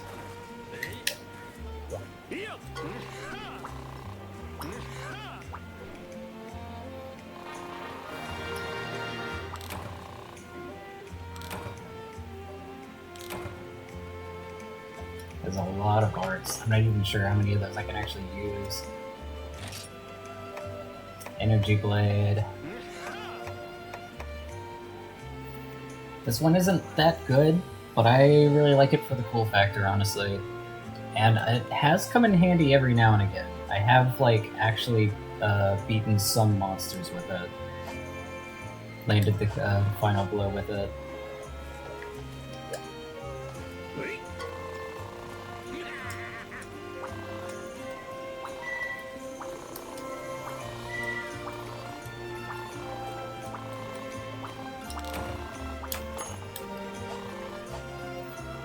I think we got it.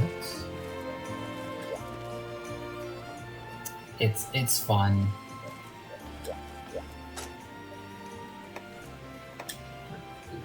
Let's see here. Should have gotten some more. Yep.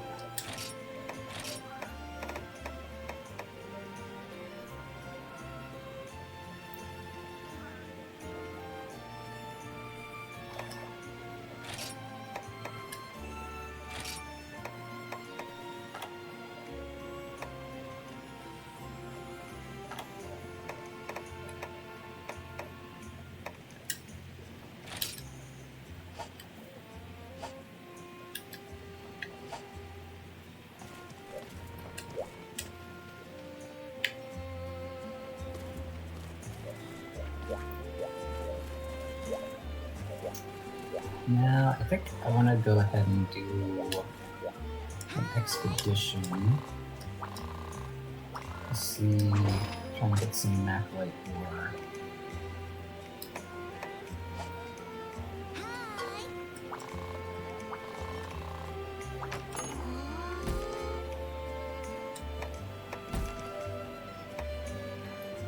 I think I can get it at one of these.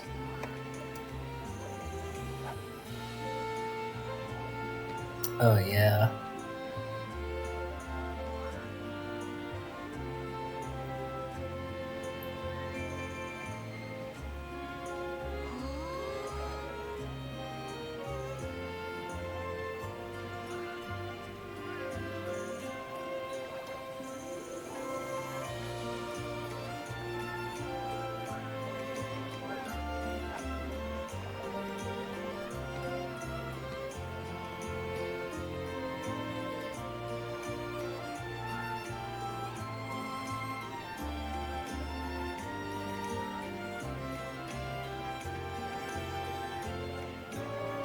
Looks like it's fairly common in Deserted Island.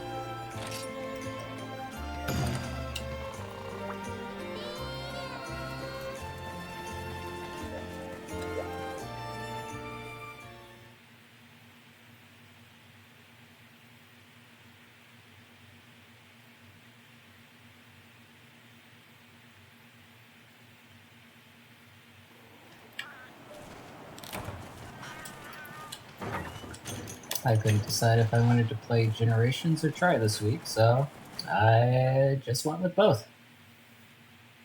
I'm playing Try and Generations.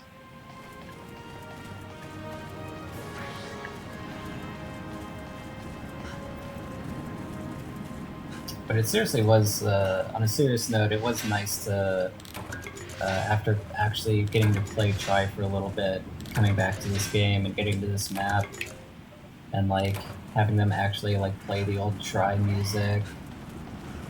Like I kind of felt like I was getting a nostalgia for a game that I first played like a couple of months ago. It's nice being able to play this game and actually recognize all the attention to detail.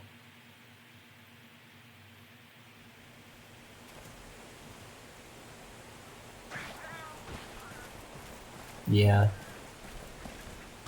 I really want to get around to finishing Try. It took me a really long time to get used to the controls. But like I think I've kind of gotten to the point now where like I can like work around it a little bit. Like it doesn't feel quite as satisfying as this game or For You or World. Honestly, I think the main issue that I have with it is the camera, because you can't lock on, and also you can't like free move it around like this.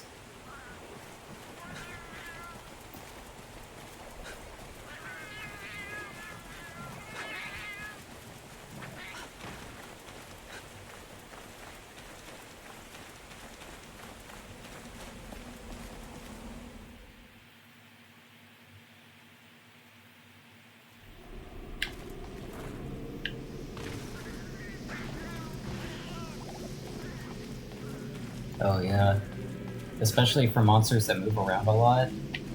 Like Great Jaggy, I first fought him in For You, and like I took him down in like 5 minutes basically because of like how easy he was.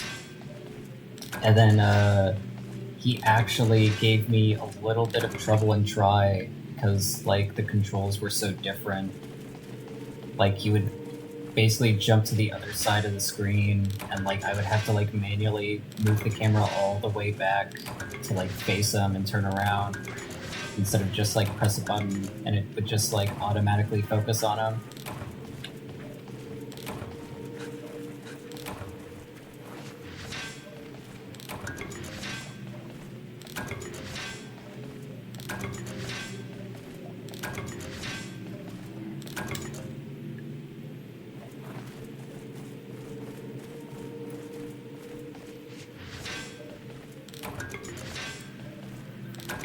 But the real thing that got me in Try, though, was Baroth. I have, like, gotten stuck on monsters before in the past.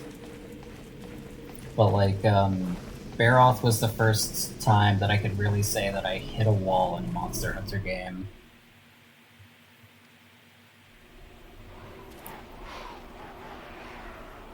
Yeah?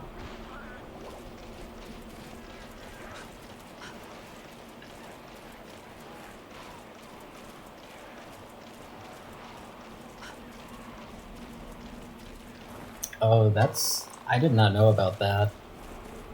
I've only played Prowler a few times in this game.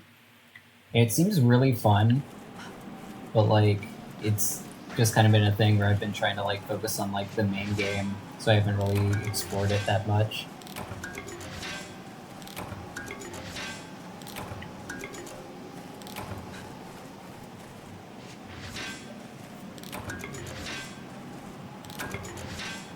I will definitely keep that in mind going forward, though.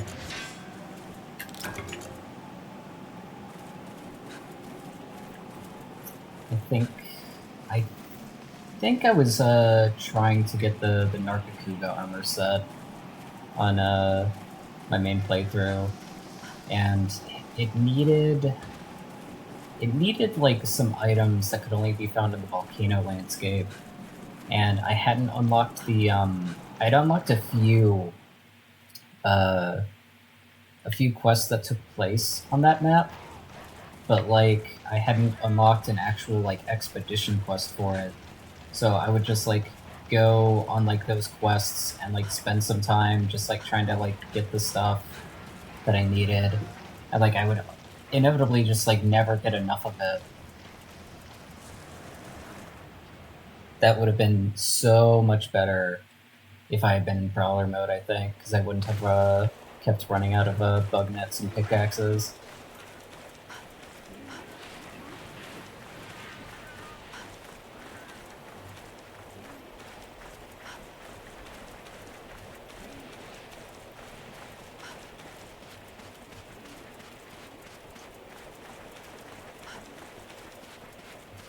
The question is, do Rhinoplos spawn on this map?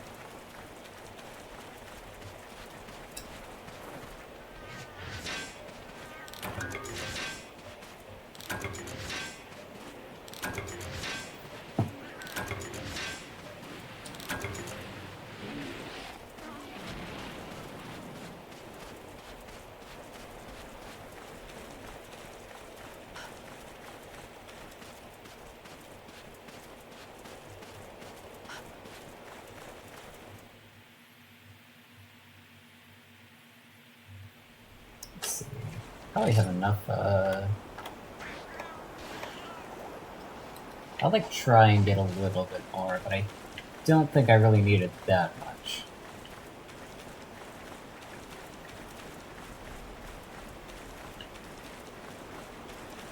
I will say it is pretty weird going to this map and not having the underwater segments. Which I kind of wish they would bring underwater back in a future Monster Hunter game. I feel like if you had underwater segments with the secrets, the little mounts that they're giving in Wilds, I feel like underwater with like a mount would be a lot better, because then like it wouldn't be quite as slow.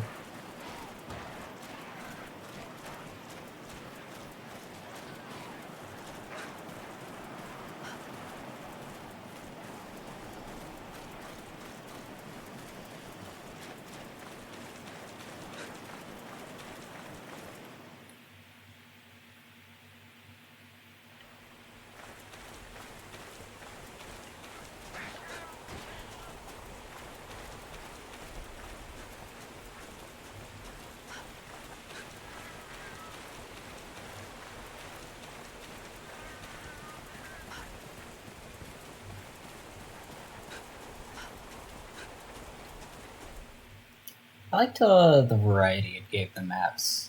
It was kind of fun to like, you know, go into an underwater area and then like it's like a whole other ecosystem on the map.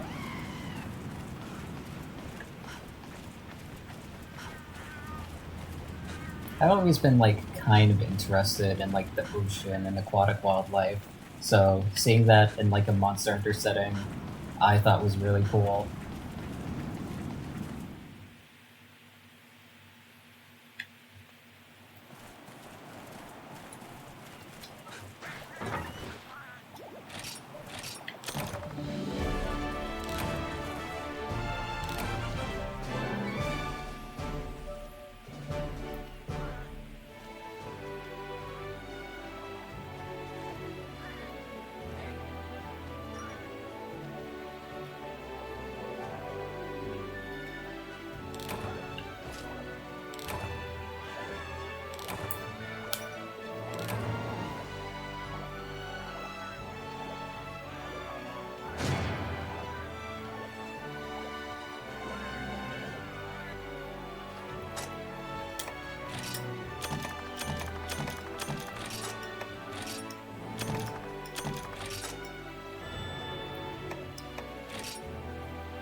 Let's see how much more I need, or if I can just go ahead and make it.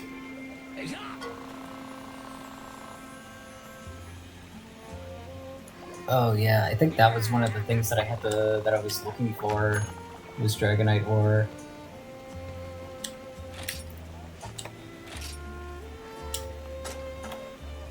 Yep. So now all I need is the faults. And I'll be a complete Tetsucabra set.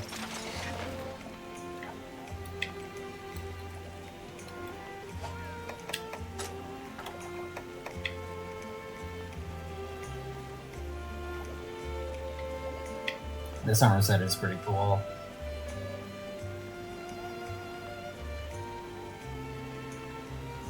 Nice!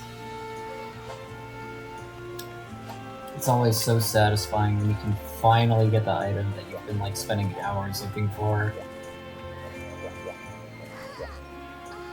Oh, you know what? I'm pretty sure there's actually a Renoplo slang quest that I can just go ahead and take. Yep.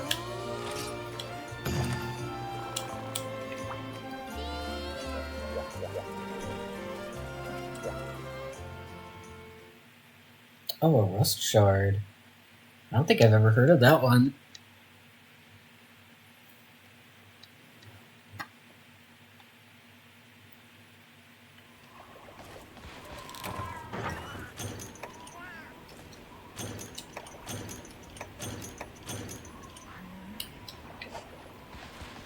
Oh, are rust shards the, they're the items that you pick up, and then at the end of the quest, it gives you an item. Or not an item, a weapon. Because I think I have gotten a few of those. I think I need to go to Area 2 for this, actually. Yeah.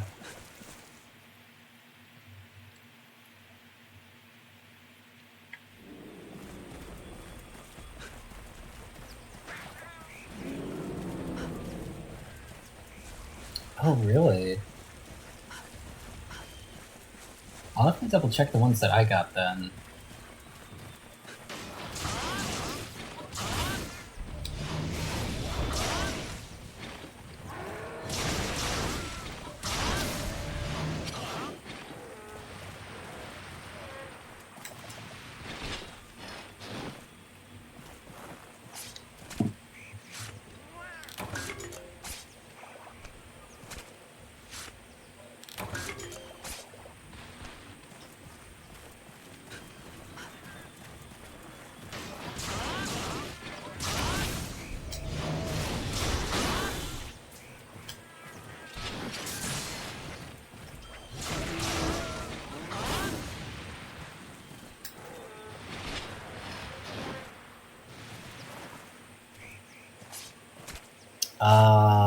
That sucks.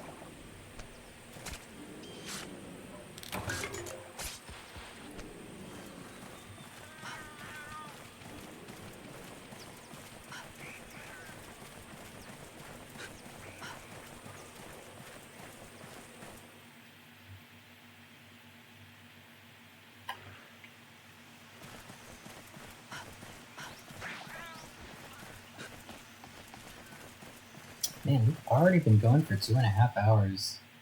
It does not feel like it's been that long.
But the rest of them will be in 9, 10, and 11.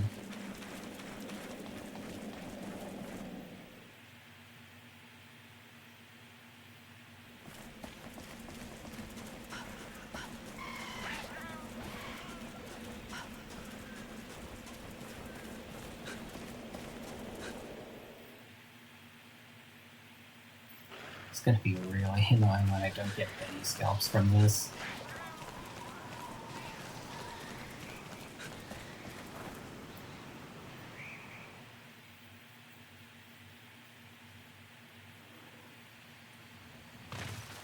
Yeah, here they are.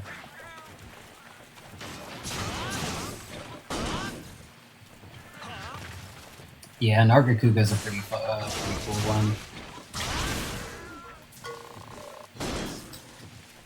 I think my favorite thing about this game is that,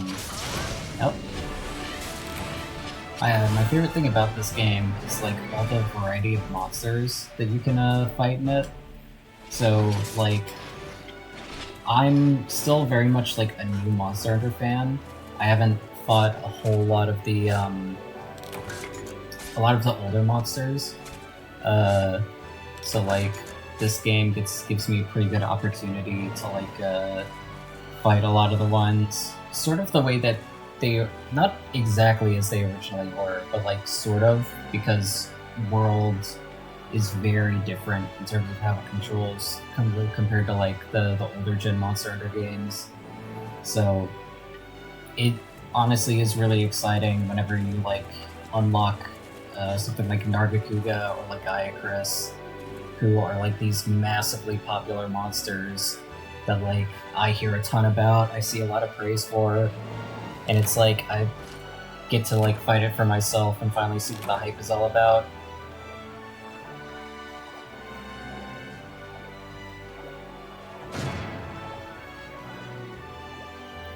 He's a tough one. I like never go after him. I knew it. I called it.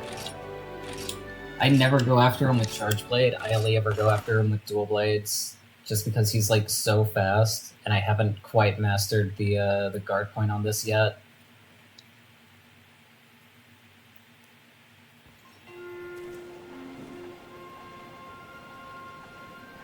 I don't have any weapons, but I did like get the full armor set. It was just so cool.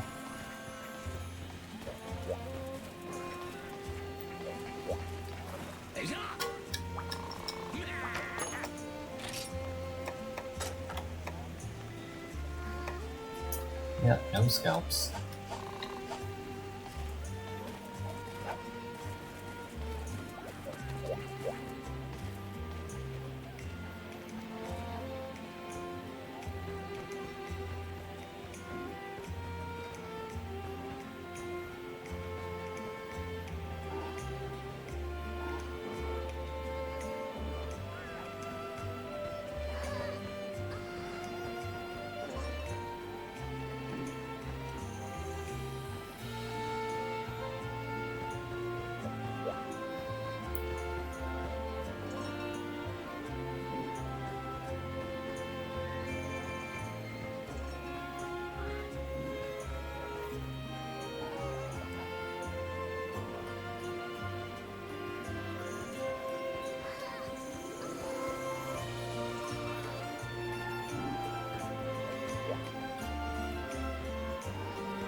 Looks like they don't offer scalps as a quest for any, oh wait. No. For the one that I just did, it offers it as a reward. It's just very low. You can carve it or get it as a reward in that quest, but both of them have like only a 10-14% chance of actually getting it. On the one hand, it would be kinda nice to get the full Tetsucabra set before the stream ends. On the other hand, I'm not sure if I want to, like, go through that quest again. just for the chance of, like, maybe getting it. You know what, I'll hunt one more monster. I'll try and knock out one more key quest.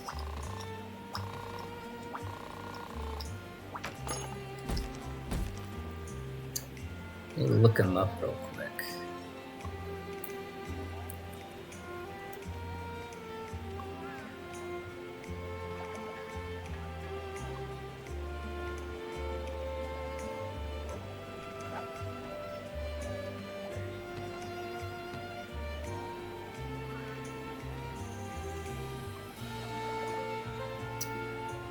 Let's see. I think I actually have to unlock that one, which is a shame. But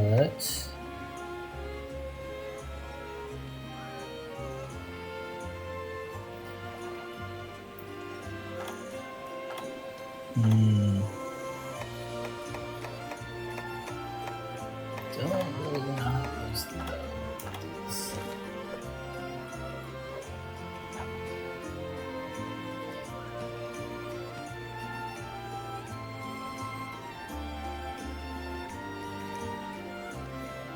Now I'll go get the Royal Redraw quest, because I'm pretty sure there's like two different ones. One you get from talking to the Yukumo village girl, and then another that you unlock after you do this one. I'm pretty sure. And I think... let's see...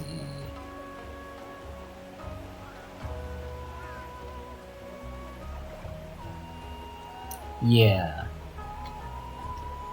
So you have to do this one, and then I think it should unlock another Royal Ludroth quest, and then that other one that you unlock is the key quest.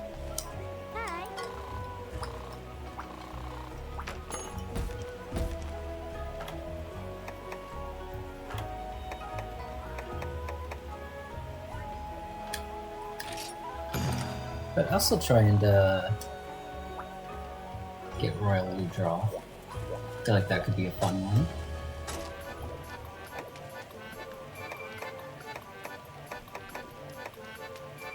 Let's see here.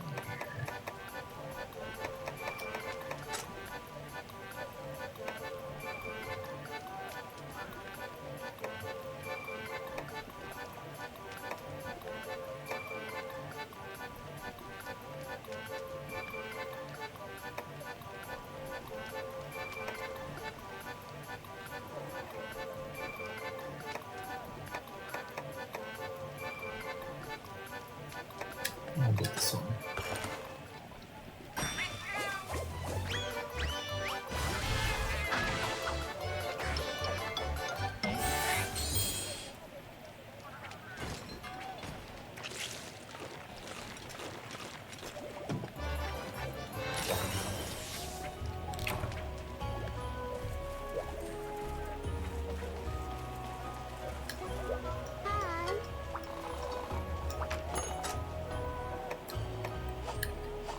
Alright, looks like I'm pretty set on stuff. I'll drop some stuff off at my item box.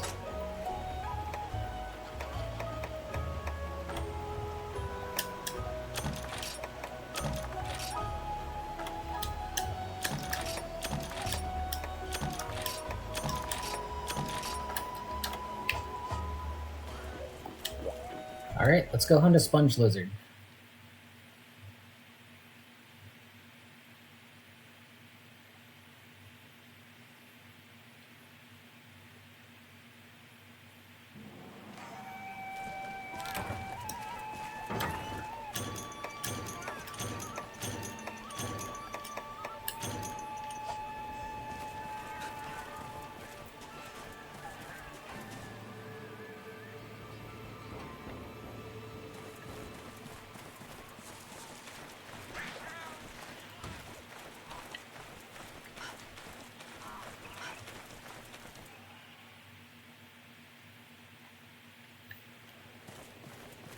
Now I just gotta remember where he spawns.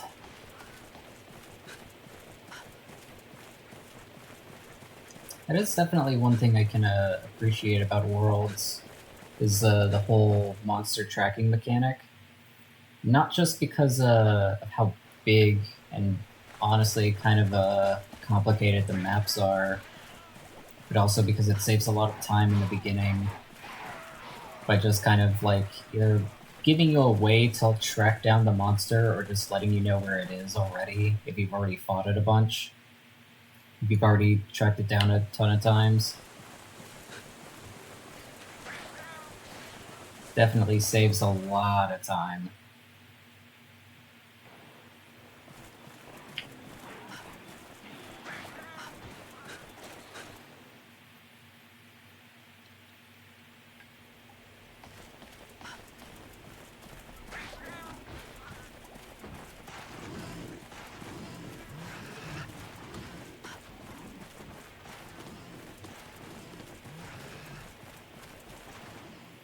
I bet it's an area too.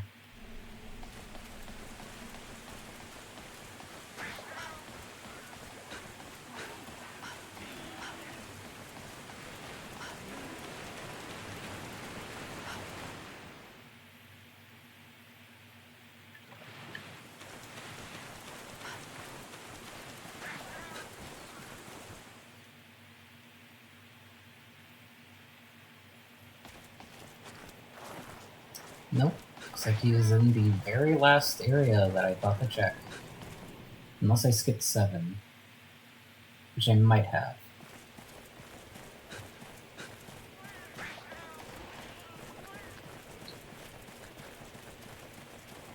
Either way, that's still the very last area I thought to check.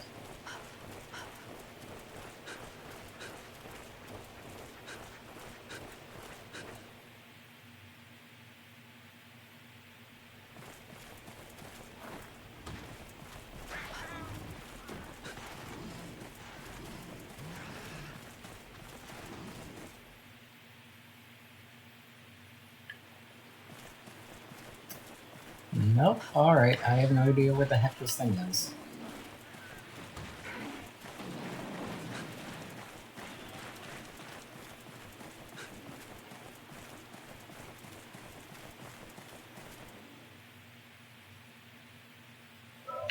Oh, there he is. Found him.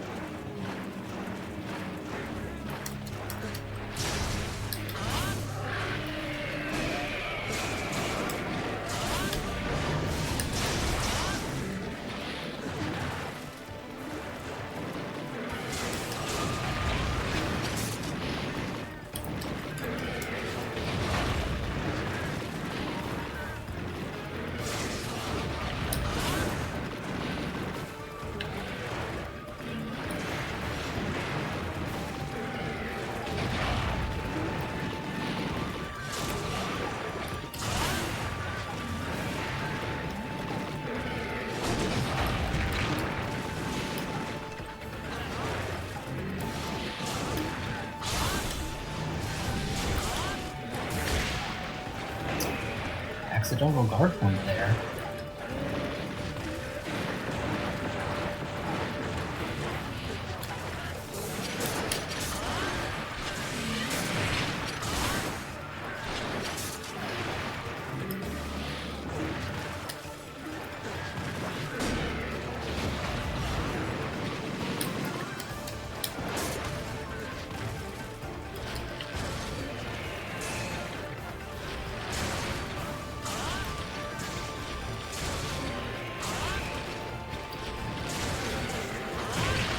The nice thing that I like about Leviathan's like royal draw guy is that their tails are low to the ground, which makes them very easy to hit.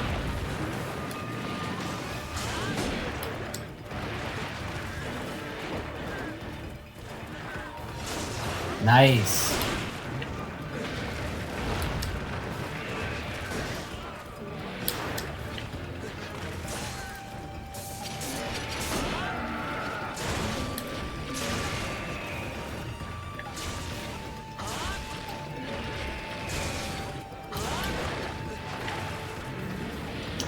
I really like Royal Lugia. I think it's a very creative idea to have a lizard that just has a mane made out of sponges.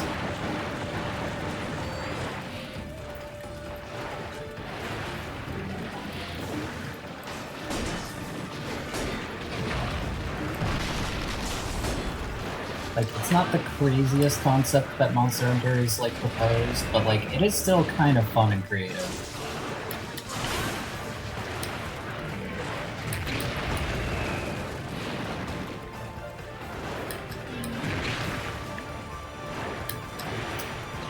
This actually reminds me of the first time I hunted Nargacuga with my roommate, and, like, we were, like, going for the tail, right?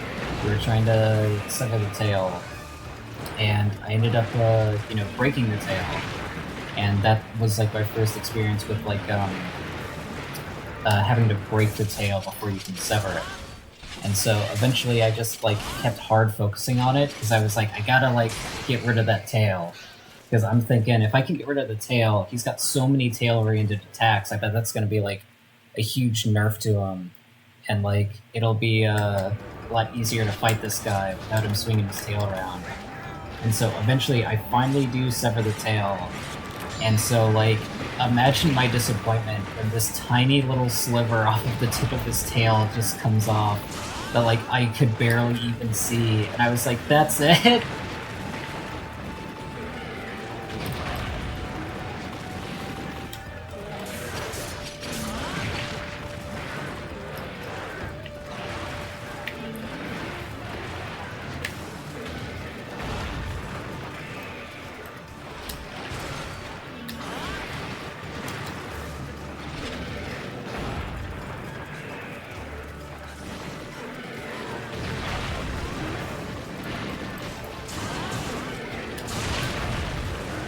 Oh, I'm getting low.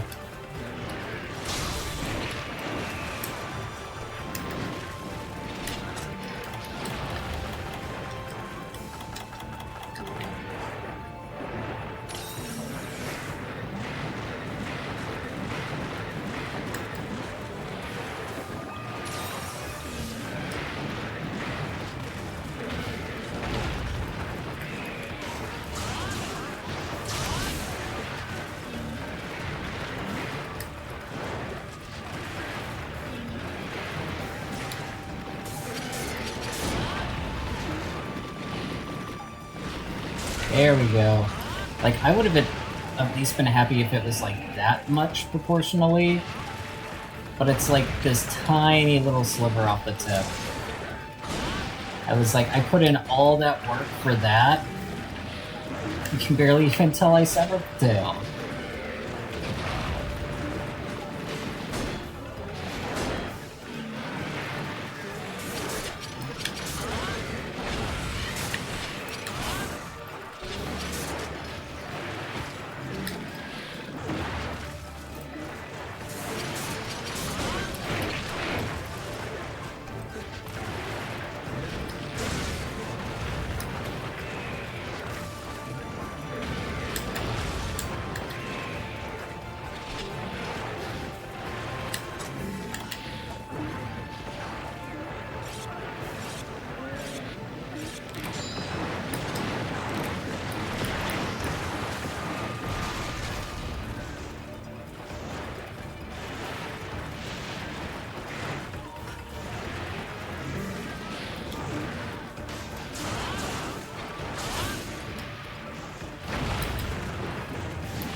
Oh, that's not good.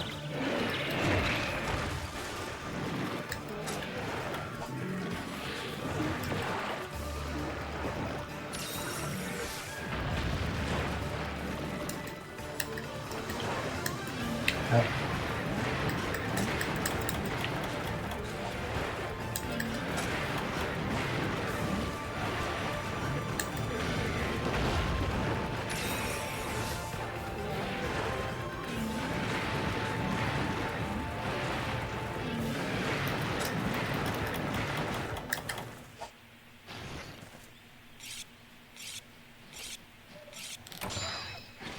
You're fighting Nargacuga with Burna armor?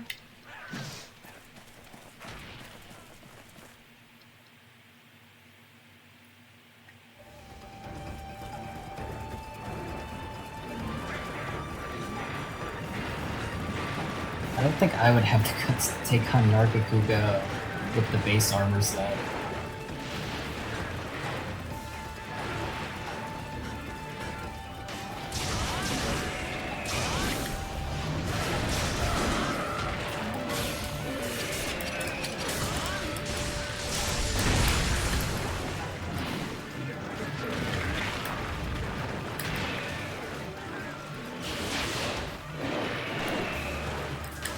Oh, I completely forgot to cut the tail. Hold on, I'll be right back. Stay there. Don't go anywhere, I'll be right back. Oh my god. You know what? Fair enough.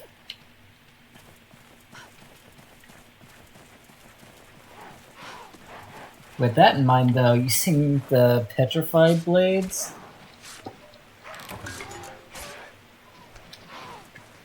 I feel like it's a lot easier to get away with low-rank armor than it is to get away with low-rank weapons. Have you at least been upgrading them?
Yeah, that is true. It is still doing damage.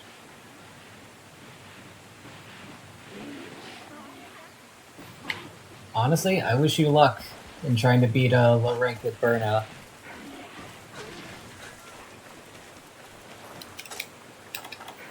I remember, I can never remember the name of this one. I think it's called Gravios.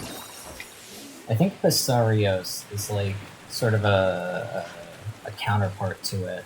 I think Basarios is like the bigger version of it, basically. But it's the rock monster, and like I encountered him for the first time in 4 Ultimate, and it was this thing where it was like I could kind of get that there was like a strategy it wanted me to do, where like I was supposed to use these like bombs in the arena to like try and take it down, but like I think I just ended up like I didn't quite know how to use them properly, so like not all of them hit. But like so like I didn't have any more bombs to hit it with, so I was just like left with like my charge blade just bouncing off of it over and over and over again. And I was like, I don't know what it expects me to do here. I'm not sure what I'm supposed to do. And all I can really do is just keep whacking it over and over again. And eventually, after like a really, really long time, it did end up dying. And I was like, oh, alright, cool. If at first you don't succeed, try again, I guess.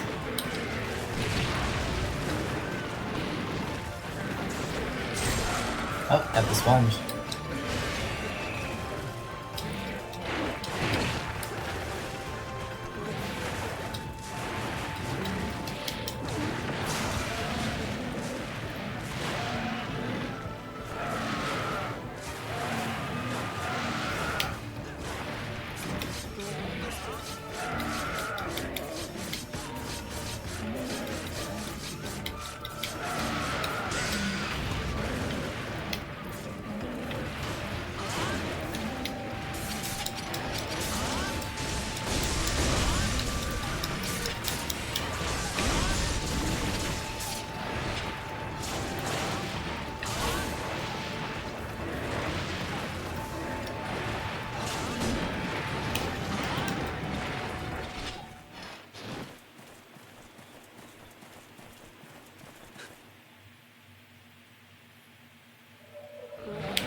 Probably sharpen before I try and go back at him.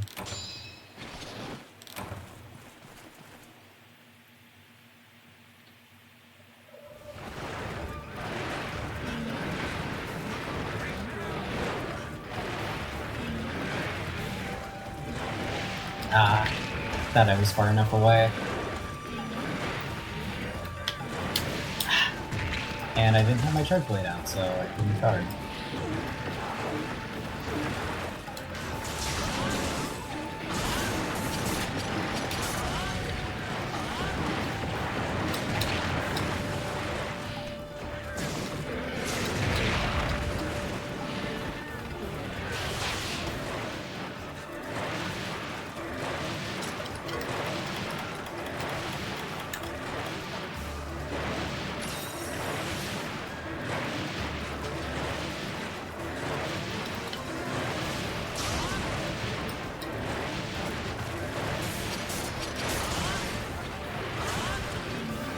Alright, I'm gonna let him go to sleep, and then I'll try and get a really big shot off on his head.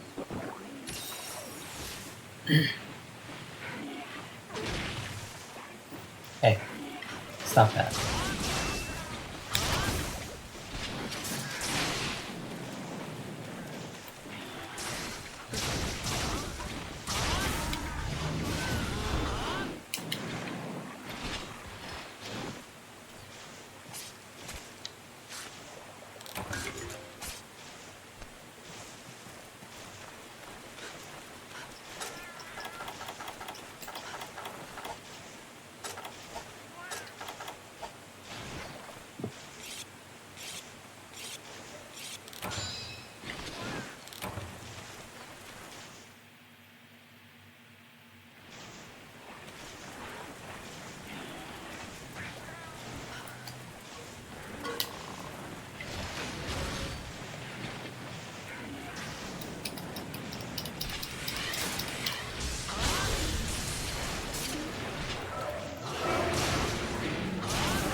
Ah. He was going for the spread attack.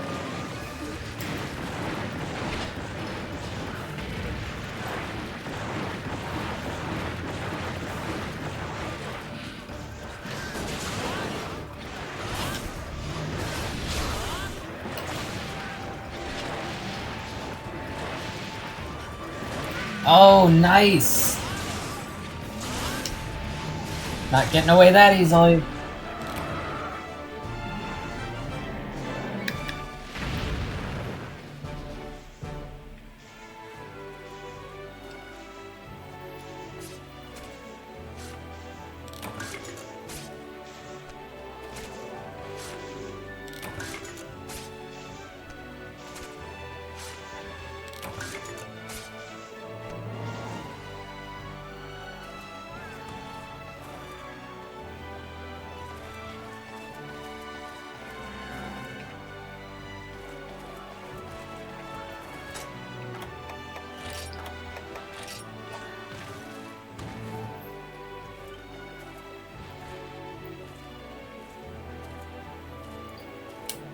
Good luck with Raytheon.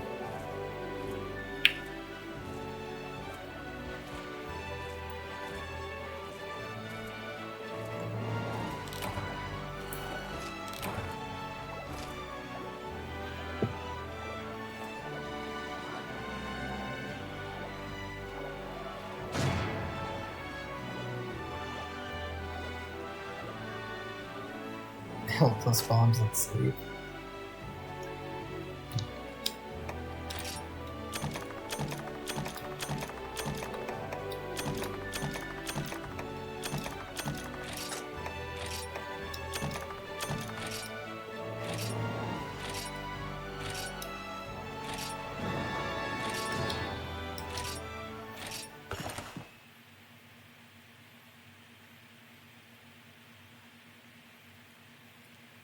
Exactly. Alright. Well, we're just after the 3-hour mark, and that's usually about when I like to end the streams. So, yeah, I think I'm gonna call it here. For one, it is very hot in this room. I turned the fan off so that it wouldn't create too much background noise, so I'm very, very hot in here. I'm also very hungry and also very tired. Yeah, thanks for showing up. Thank you for keeping me company. I really wasn't sure if anybody was actually going to show up. I guess I'll go ahead and take the time to plug my YouTube channel. I have been uploading all of my VODs up to YouTube. So if you're interested in more generations, I've got my last 2 generation VODs up there. I did a full playthrough of Sonic Adventure DX if you're interested in that. I did a playthrough of Deltarune Chapter 1 if you're interested in that. Let's see here. Next time I'm probably gonna get to stream because I have a full-time job outside of this. I kind of do this as a hobby. Is probably going to be either this upcoming Thursday or Friday, or no, Friday or Saturday. I'm not sure which. And I don't quite have anything planned just yet, but I think I might check out the game Omori. But yeah, shout out to Logan O. Aranista for hanging out. It was really fun, but I think I'm gonna go ahead and call it here. You guys have a good night.